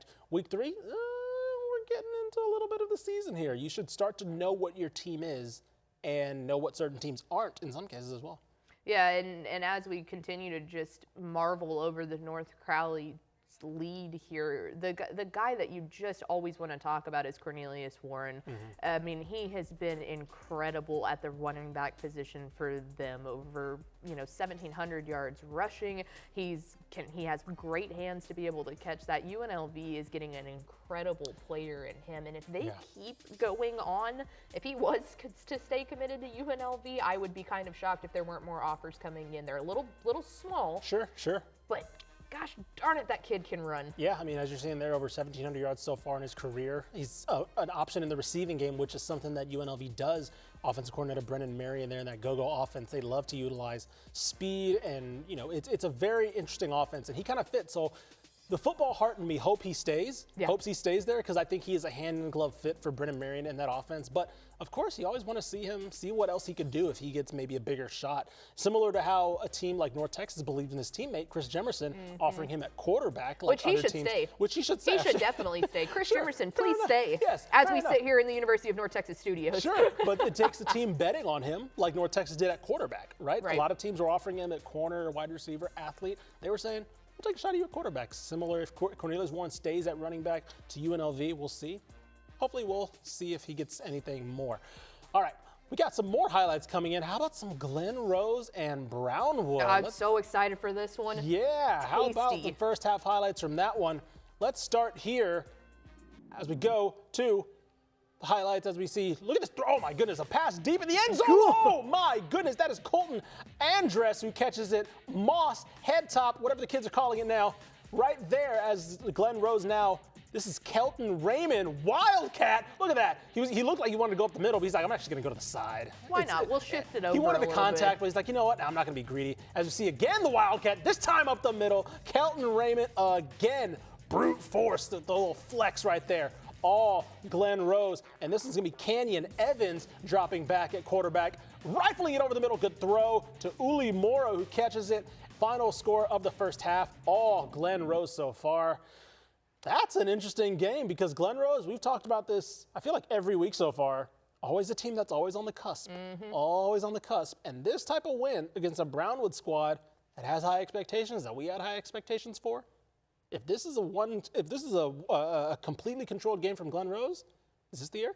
I sure hope for them. I sure hope so, because you've got to remember, this was just a team that was in a state semifinal with Carthage a couple years ago and took them down to literally, it was the last drive of the game before they weren't able to make it. On the flip side of that, what Sammy Burnett, obviously a Brownwood alum in himself, we just kept waiting for them to potentially get over the hump there. They've had really good teams. They've always fallen short a game or two. We love the Brownwood-Stephenville matchup. We've watched it time and time again.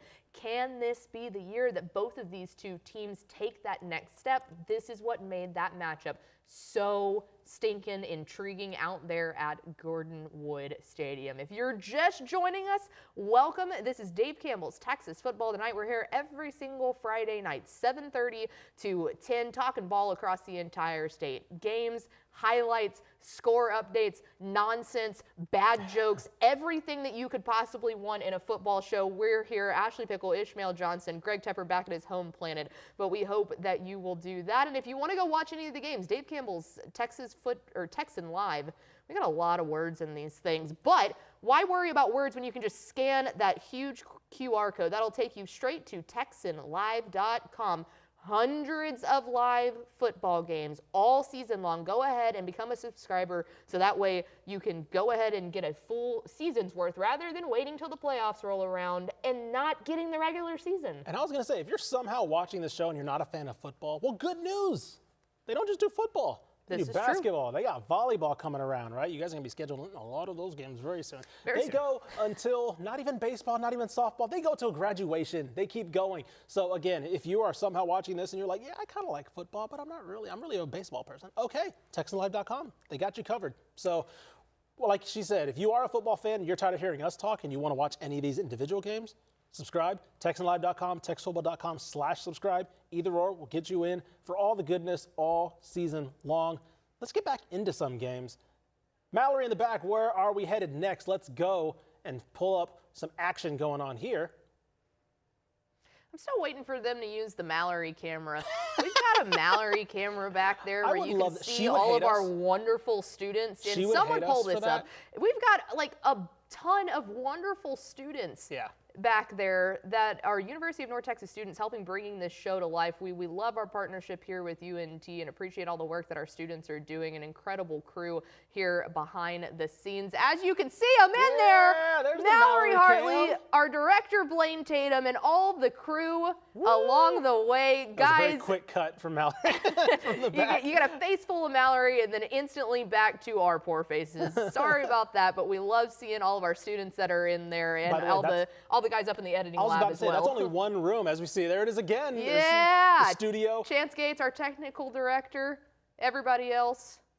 Look, again, that is only one room. There are 3 rooms, arguably, probably 4, closer to 4. There's an entire editing room. If you're seeing all these highlights and everything, there's an entire room of people putting those together, sending us things, what to say. So, again, that's only one room. We're only one room. There's plenty of people making this show happen. As we jump back into the quad box, after giving you a quick deserved shout out to everybody that makes the show happen. Texas High looked like they added that's Rockwall at the bottom left, I should say. We have a new one, Rockwall and Louisville. That's a little bit of a banger going on, 34-27. A new quarterback for Rockwall, that is correct, after Landon Locke ended up getting injured in the latter half of their game last week. Yes, I believe that Greg Riddle reported that he is actually out for the year.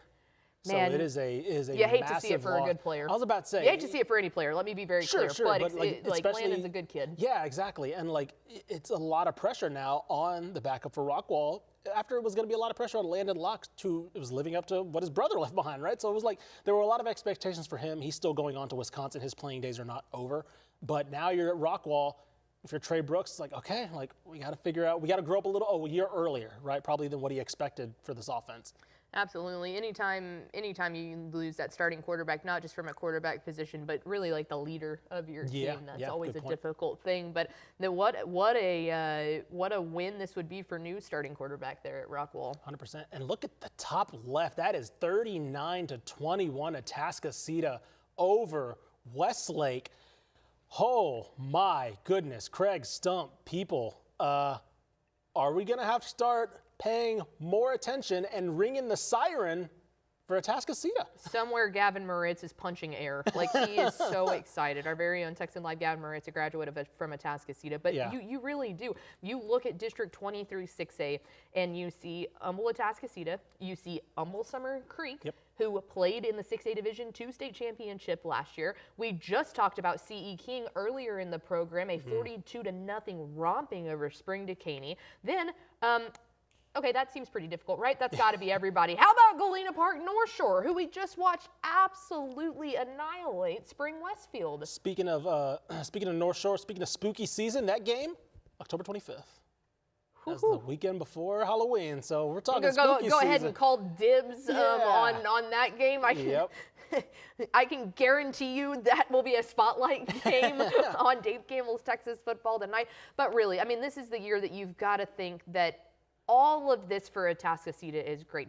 Do you want to beat Houston-Lamar? Yes. Do you want to be one of the only teams to beat Katy 2 years in a row? Yes. Yes. Do you want to beat Austin Westlake on the road in Schaap Stadium? Yes. 100%. But do you care about anything more than you care about beating Galena Park North Shore, 1 in district and 2 in the inevitable playoff run that those two are going to make? Yep, that will be number 1 instantly on their wins this season if they can get that done. They can lose 2 games, 3 games until then, but if they get that Galena Park North Shore win, it's all good for them, as we see. Speaking of blowout wins that are saying something, Red Oak, okay, hello, you are here now. Yeah, good morning. Welcome back to football season. We were wondering, 0-2 Red Oak, okay, what's going on? 50-14 loss to Arlington Seguin.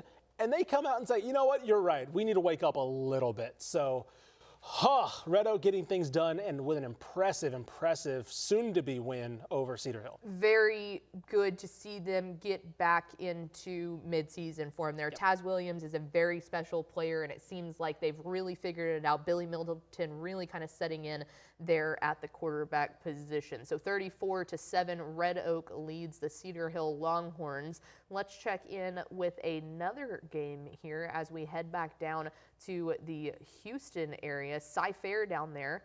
And Dickinson with the ball. Big man bouncing off of it. Stair-stepping into the end zone to take the lead over the Bobcats. Okay, Dickinson. That is something. Look, this Dickinson squad is very, very feisty. As, of course, we'll talk always about that incredible game against Katy.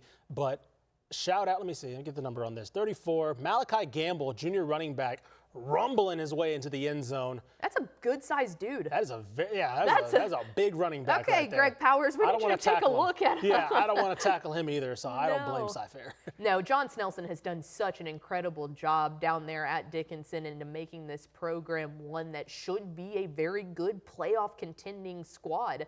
That really close game against Katy really stuck with me, and to see them do it against a Cy-Fair team that's also trying to bounce back as Denton Geyer lays one up. What a How catch. about that? Oh my goodness. I was about to say that was a little bit of a questionable throw, but it doesn't matter if you know your guy can come down with it.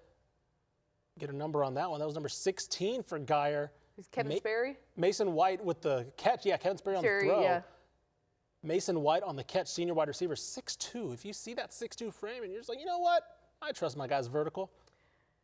The defender for North Crowley that let that one go was giving himself a talking to. Oh yeah, that's one of those where it's like you lose that highlight catch. You're like, I got to have that one. So there you go. Geyer continuing to try to chip away. Still only in the third quarter on that one, but a lot of ground to continue to make up. As we see the replay here, let's get the replay on this. This is too good. Up in the air, boop. Oh. Yes, sir. Man, he even had to get that off the helmet. Yeah. If you're a defender, you got to turn around. The North Crowley defender. Up he goes. Yep. Look at that. That's a fantastic catch. That is a beautiful catch. High pointing the ball there. All right, a classification. I'm sure there are plenty of fantastic catches in. That would be 5A in Division II. A reminder, scan that QR code. Takes you to texasfootball.com/scores. Port Neches Grove's having their way with LaPorte. Take a look at this one. South Oak Cliff taking on now 6A Longview Lobos, but John King's Ball Club making sure that South Oak Cliff is not getting away easy. I was about to say, South Oak Cliff's deciding to play every good team ever in the state. these scores are going to happen, right? And as we've seen with John King and Longview, he's been like, hey, guys, you haven't talked enough about Longview so far this season. Just because they're always going to be there. You know, they're always going to be one of the teams that is going to be contending for the state. But, yeah, sure, we haven't been talking enough about them probably. Now about to be 3-0 with wins over Lufkin, Marshall, now South Oak Cliff. Look, this is a team that's going to be sneaking back and saying, oh, yeah, they're the Lobos. Lubbock Cooper having their way there with Tascosa. Want to point out real fast down there, El Paso Eastlake hanging in there with Liberty Hill. So that game is being played at Midland Christian. They met at the halfway point. An interesting matchup, but one that Eastlake can walk away if that score keeps around that range. Feeling pretty stinking good about. Yeah, that is not an easy team to get up for a week 1 non-district game for in Liberty Hill. As we go to 5A D1 now, shifting over. Highland Park 36, Dallas Jesuit 20. Alito's doing Alito things. Yeah, Alito, that's fine. How about Richland though, taking care of business against Denton. College Station against Austin Anderson, a good Austin Anderson. Shout out Ed Small, our boy, 7-on-7 Shout out king. Lance Pickle. Oh yeah, an Austin Anderson grad. How about shout that? Out Lance Pickle as well. He's the second most important Austin Anderson grad behind Ed Small. But behind Ed Small, I think he would agree with that. Huntsville and Cedar Park. What an impressive showing from Huntsville there. Cedar Park's a team that won in double overtime last week.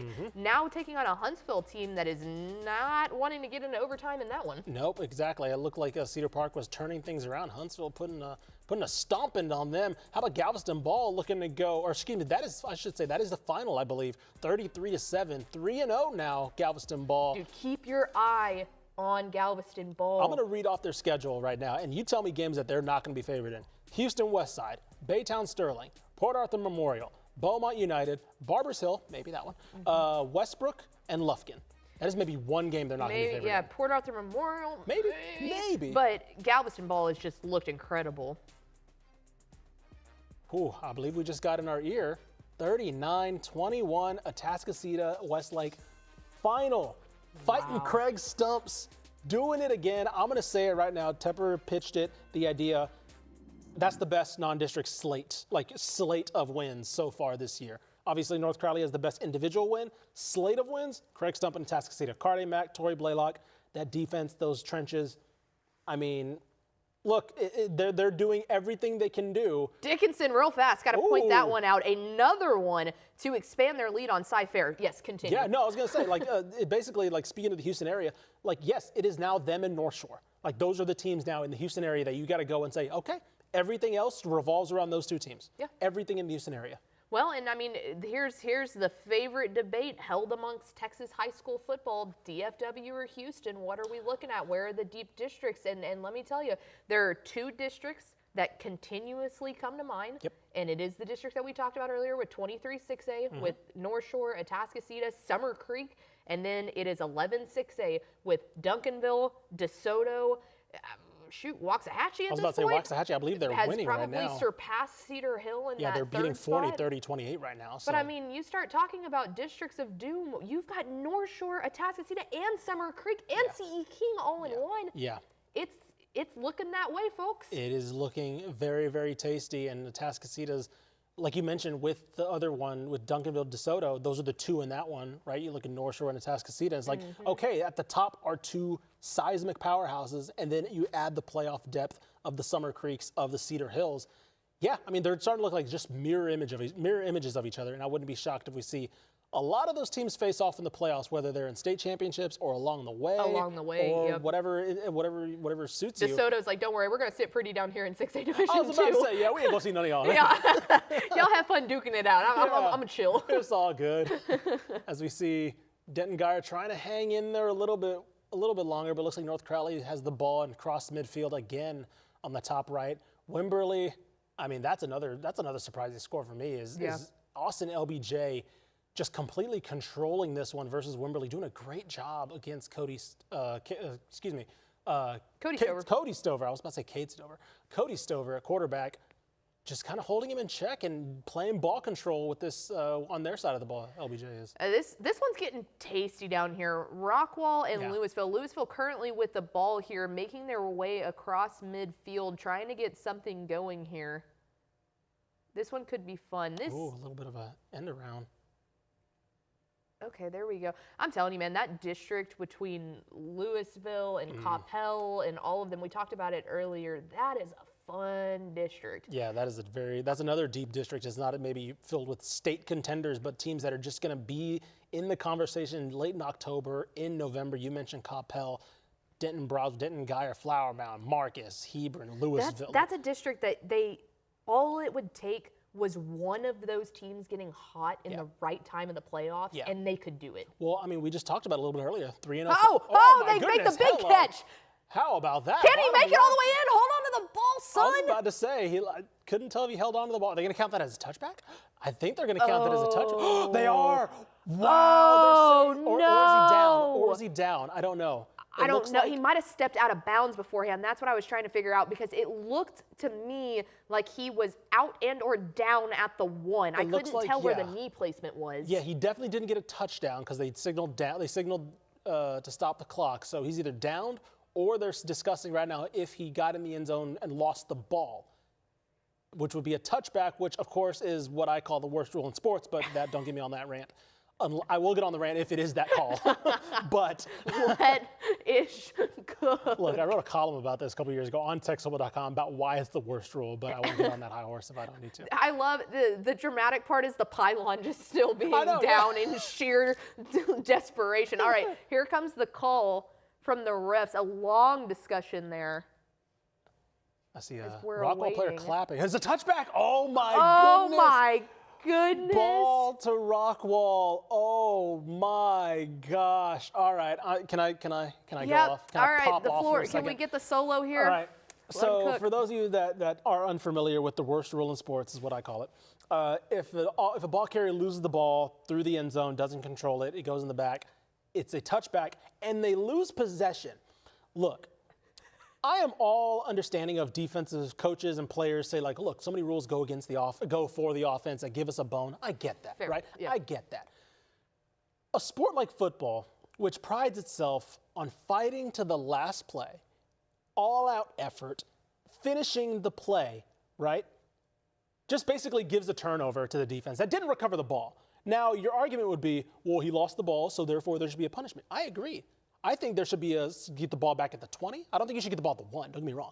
I think you should get the ball at the 20. You lost the ball. That is a fumble. The defense did not recover that ball. No, you could even replay downs if you wanted to. You can replay the down if you want to. Because if it's third down and then it's 3rd and 20, then there is no repossession of the ball. So therefore, I think it's the worst rule in football. I'm not going at the refs. That's the rule, right? So they have to make that call. It was the right call. It's the right call. I think it's the worst rule in sports because, again, if you are a defense, you should have to make a play, finish the play, recover the ball, get possession of it, and then you have possession. You don't just, he dropped the ball. Like in that one, he kind of like was tackled, but they didn't force the fumble. He reached for it, lost control of the ball, rolled in the back of the end zone. Why not? Give it to the defense. Like that's basically what the rule was. So I don't know. Worst rule in sports. I hate it at the NFL level, college level, high school level, whatever. But again, I understand that there's so many rules that go for the offense that defenses are like, give us a bone.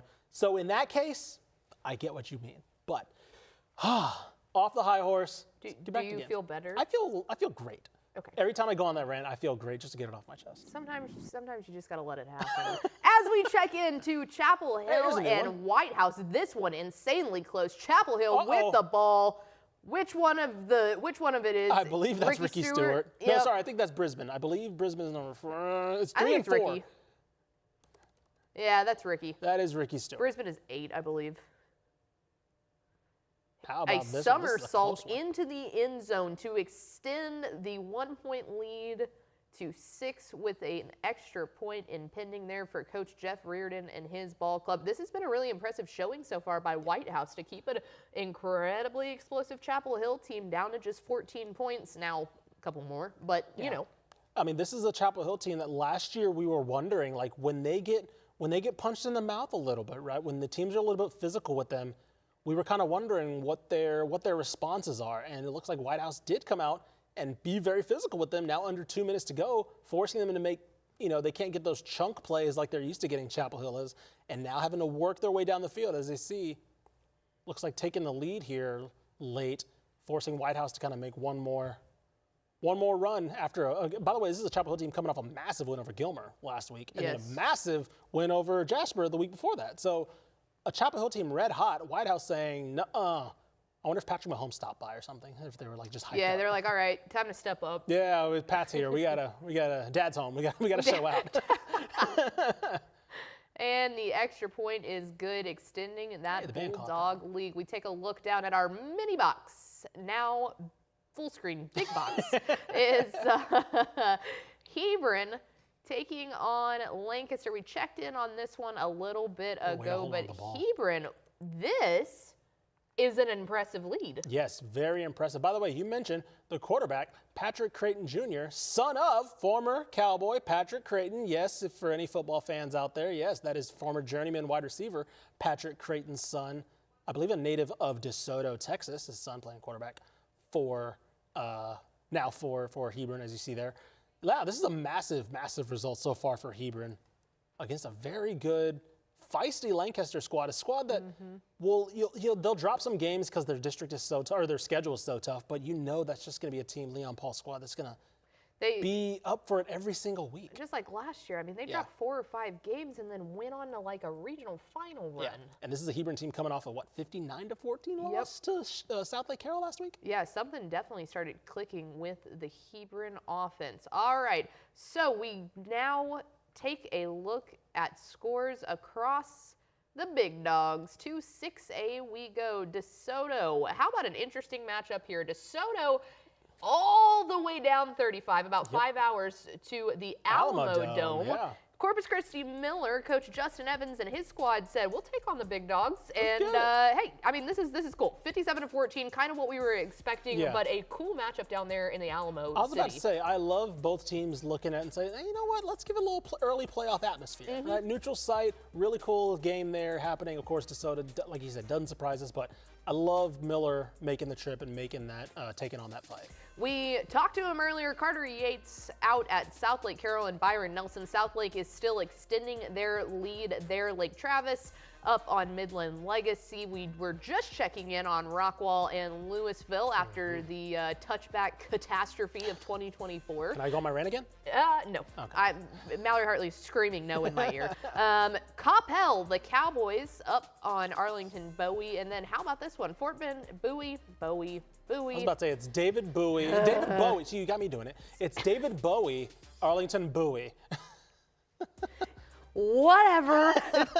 Number 23 Fort Bend Hightower up 27-20 on Port Arthur Memorial. You can scan that QR codes and go check out all the scores from across the state on Dave Campbell's Texan Live. Back into the game action we go. White House trying to cut down that lead on Chapel Hill. I want to give a quick shout out again to, we were talking about Lancaster earlier before we went into the scores.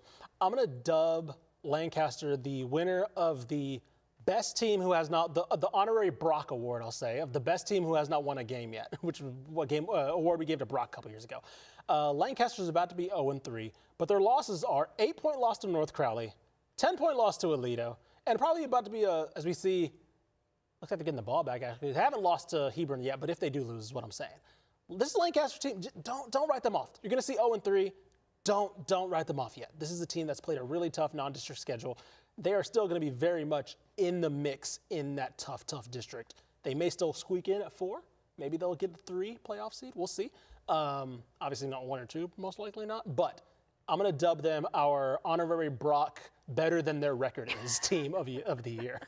Congratulations to the Lancaster Tigers, the winner of the Brock Award through non-district. All right, so we're taking a look at those games. Some action down in far south / coastal Bend / I've been looking so forward to this one. It's Tidehaven taking on Hallettsville. This one, such a tasty matchup. So running back Braylon Reed, he's going to throw the ball over there. Colton Andress catches it, and the first score of the night comes across for the Brahmas of Hallettsville. Then we go on to the next one here as Keatlin Raymond grabs the ball. He's running, looking. Will he do it?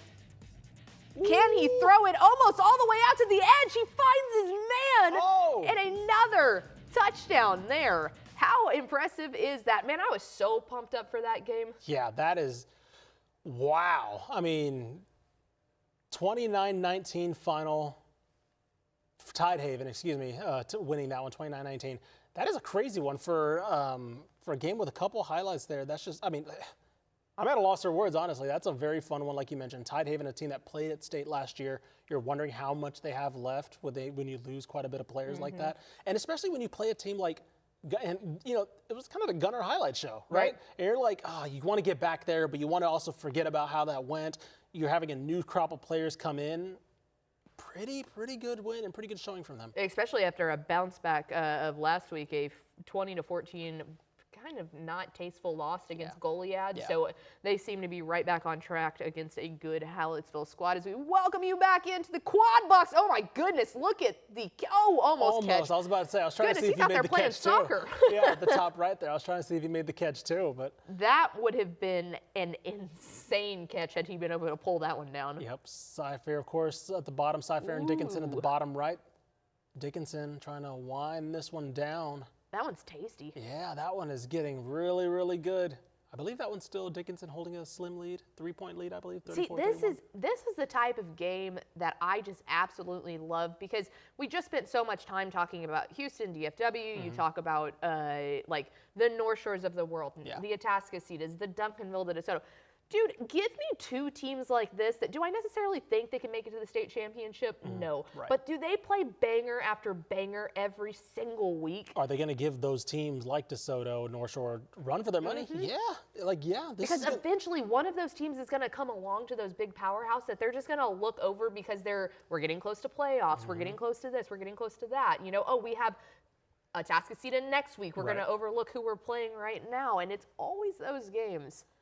As we see LBJ still holding a 27-16 lead over Wimberley. I think, again, I'm going to emphasize that the LBJ defense has been the most impressive unit so far for me in this game because we knew that this is a Texans team that put up 46 against Canyon Lake, 35 against Fredericksburg, and I thought it was going to be a shootout, right? I thought it was going to be two teams just going back and forth, boom, boom, boom.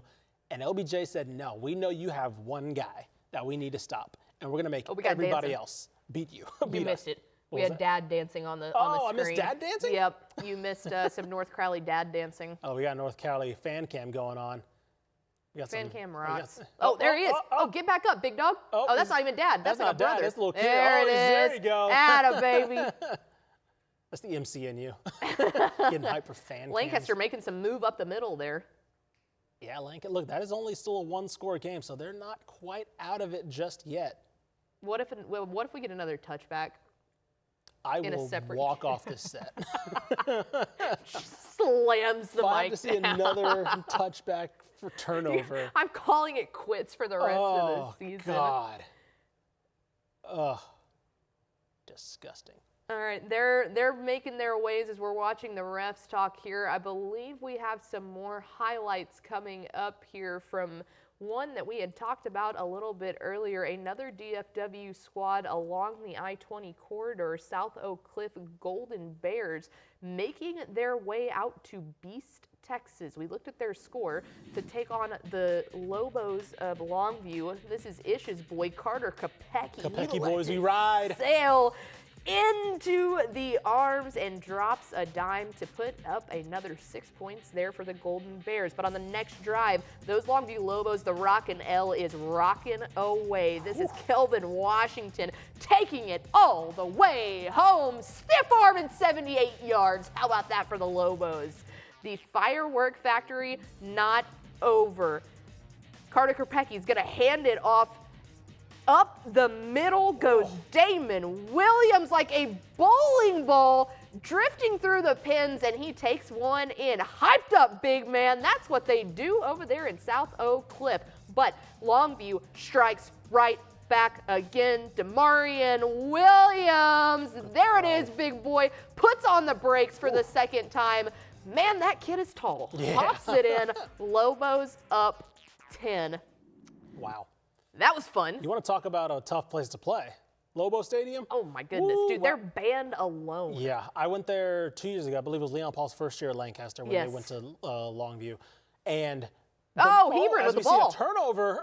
Looks like Hebron can put the ice on this one if they want to. It's going to be a long, nice Dude, long there is drive. nothing I love more than the defensive coach with the with the lettuce just slapping the bicep, slapping the bicep. Love it, love it. But yeah, I was mentioning to wrap up on Lobo Stadium. The most intimidating thing is hearing them score and then hearing that Lobo howl in the stadium. Just go, whoo! It's like, oh my God! It sounds like it's spooky season. Yeah, like it really does. It sounds like you're just in the woods and you just heard a werewolf in the forest. So yeah, that is a very, very intimidating place to go and play, much less try and win. But yeah, as we see now, Hebron, nice long drive here if you're Hebron. Patrick Creighton Jr. looking he's gonna probably take his time here as he hands the ball off up the middle. This will be a really, really good win for Hebron if they can hold on here. This was a team that in the past 2 seasons went 4-5 last year, 5-5, 4-6, 4-3. I mean, there was a time where Hebron under Coach Brian Brazel, who has since passed, was really starting to cook. Then now Coach John Towles, if he could get Hebron back up into a contender, that just adds another team in District 5-6A that could really shake things up. But he has truly done a really good job, and this is going to be a really good win there for Hebron. Yeah, no, 100%. If they can hold on for this one, I mean, again, I'm going to say it again, Lancaster better than their record, so like, do not think that, oh, they just beat a winless team. No, this is going to be a fantastic win after a tough game the previous week. Looking over at Chapel Hill now, looking to ice things away, I believe, more or less 25 seconds left, 21-13. Again, that's a touchdown extra point. I don't know who has the ball on this one. I'm assuming Chapel Hill does, maybe icing this game away. Yeah, this is a good one. We'll stick here for Chapel Hill and White House, try to end the night here with what could be a potential banger on the night as Hebron continues to try and solidify this win against Lancaster. Lancaster's trying. They're making sure they can't run this clock out. They're keeping them behind the line of scrimmage. And LBJ looks like they're going to hold on for this one. Next week they get Dallas Parish Episcopal. Another tough game for them and then they end with San Antonio Cornerstone Christian. So they're just going private school, to good private schools, I should mention, before they get to their district slate, which we mentioned is what it is. So I think they're going to. Here he goes, White House dropping the dime. Oh, did he catch it? Oh my goodness. That looks like a catch. Yeah. He sure does catch up at the 7-yard line as White House will have 18 seconds here. Going to go ahead and snap that one down. Oh my goodness, this game is getting spicy. By 15 seconds? As we see, getting the play call in, White House all of a sudden knocking on the door of let's take a look at this Chapel Hill White House game here. 15 seconds left. White House with the ball at the 7. Getting the play call in. Taking their time after. By the way, credit to the offense for getting up to the line really quickly. That was insanely fast. There maybe have been a couple seconds taken off. There we go. 7 seconds rather. 7 seconds now. So that's 2 plays in my opinion. That's a quick play, and then you get whatever you got for the last play. That's a quick shot in the end zone. Nothing over the middle. Nothing short of the end zone in my opinion. At least for this play. There we go. The snap roll out almost to the high. wide side. Oh no, he got blocked by looks like incomplete, but he got blocked by the camera angle there. Looks like it was probably the press box angle. Incomplete. Okay, now just throw whatever you got. Absolutely. Throw whatever you got out there. Looks like it was 17 seconds, and now it's down to 13. Think a quick time change there on the clock, but it looks like we've got about 13 seconds. Okay, so there's still got time. That's still time for 2 calm plays, I would say. Yeah. Definitely a completion there now at the 6-yard line as White House lines up. I like that play call. Roll out to the wide side, get something going, get your quarterback moving. As we see it makes sense with 17 on the seconds left on the clock rather than the original 7, and it's up in the air. Can they get it? Oh my goodness! It looks like it was a touchdown. He's very calm for saying it's a touchdown, it looks like it's incomplete. Back in the end zone. I was about to say, he's very calm for them saying it was a touchdown. I do not think that was a touchdown. Because that was a very, very calm dude. I would love his swagger to be able to catch a potential game-tying score. As we see them line up again. As we are getting now in our ear, Madisonville pulling an upset over Malakoff. And the ball is up. Can it be caught? Chapel Hill goes up for it, and he catches it. breadbasket. In the breadbasket. Oh, my good. What a throw. That was perfectly placed. Beautifully placed. And what an incredible job by the receiver to go up and high point that ball, because the Chapel Hill defender really did nothing wrong there. I mean, that was almost as good as coverage that you could ask for. All over him. Quickly, I do want to mention Madisonville 28 over Malakoff 21. That's a massive upset. Before we get back on this one, I just wanted to finish that score. Now you got to go for 2. And if you're White House, every team everywhere across the state has the one play.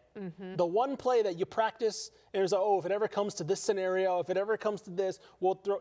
Is this the play where you just say, you know what, we're facing Chapel Hill, state ranked, right? One of the top teams in the state, played in the state championship. Let's throw out that play. I would not be surprised if it's that play. It doesn't always have to be that play. No. But I'm just saying, every coach has that one play whenever you have in your mind, this one's for the state championship, this one's for the district or whatever.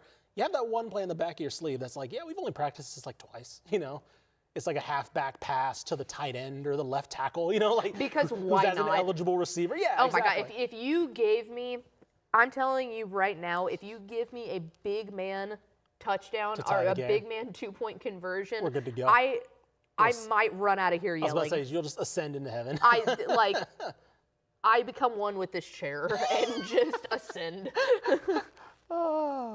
As we see White House getting the final word in. Jeff Reardon's squad ready. This is where it counts. I love the call to go for 2. Let's go. I think they had to go for 2. I think they're down by 8. Oh, yeah, you're right. Duh, math. Which I do love them going for 2 because that means they do want to tie the game. Hush. All right, let's see. Final play here. 1-on-1, going for him again. With the flag! They called the flag! He threw the flag. I mean, I think both guys are playing. Both guys have their hands going there. I do not think you can throw that. Oh, Jeff Reardon, his beard is going to be on fire. His beard just fell off. It's gone. His beard matches his hair now. Yeah, I think you're both those guys are fighting for that ball. I don't think you could throw that. All right, that's going to move. There was contact. definitely there was contact. I think that both guys were fighting though.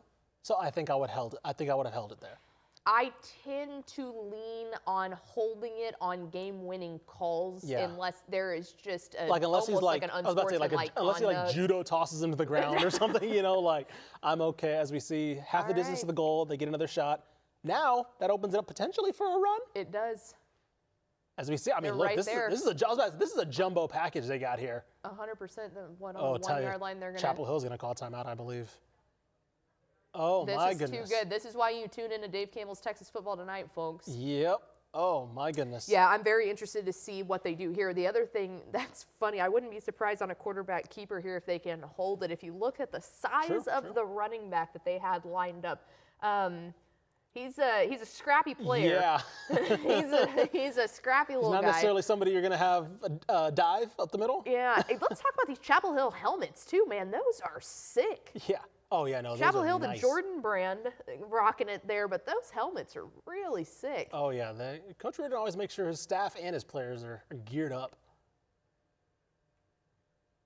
All right, North Crowley, a final score here, 49-28 over Denton Geyer. Just taking care of business. Just really getting it done out there in Crowley ISD Stadium as we await the second chance of the 2-point conversion here. Oh, there's the final.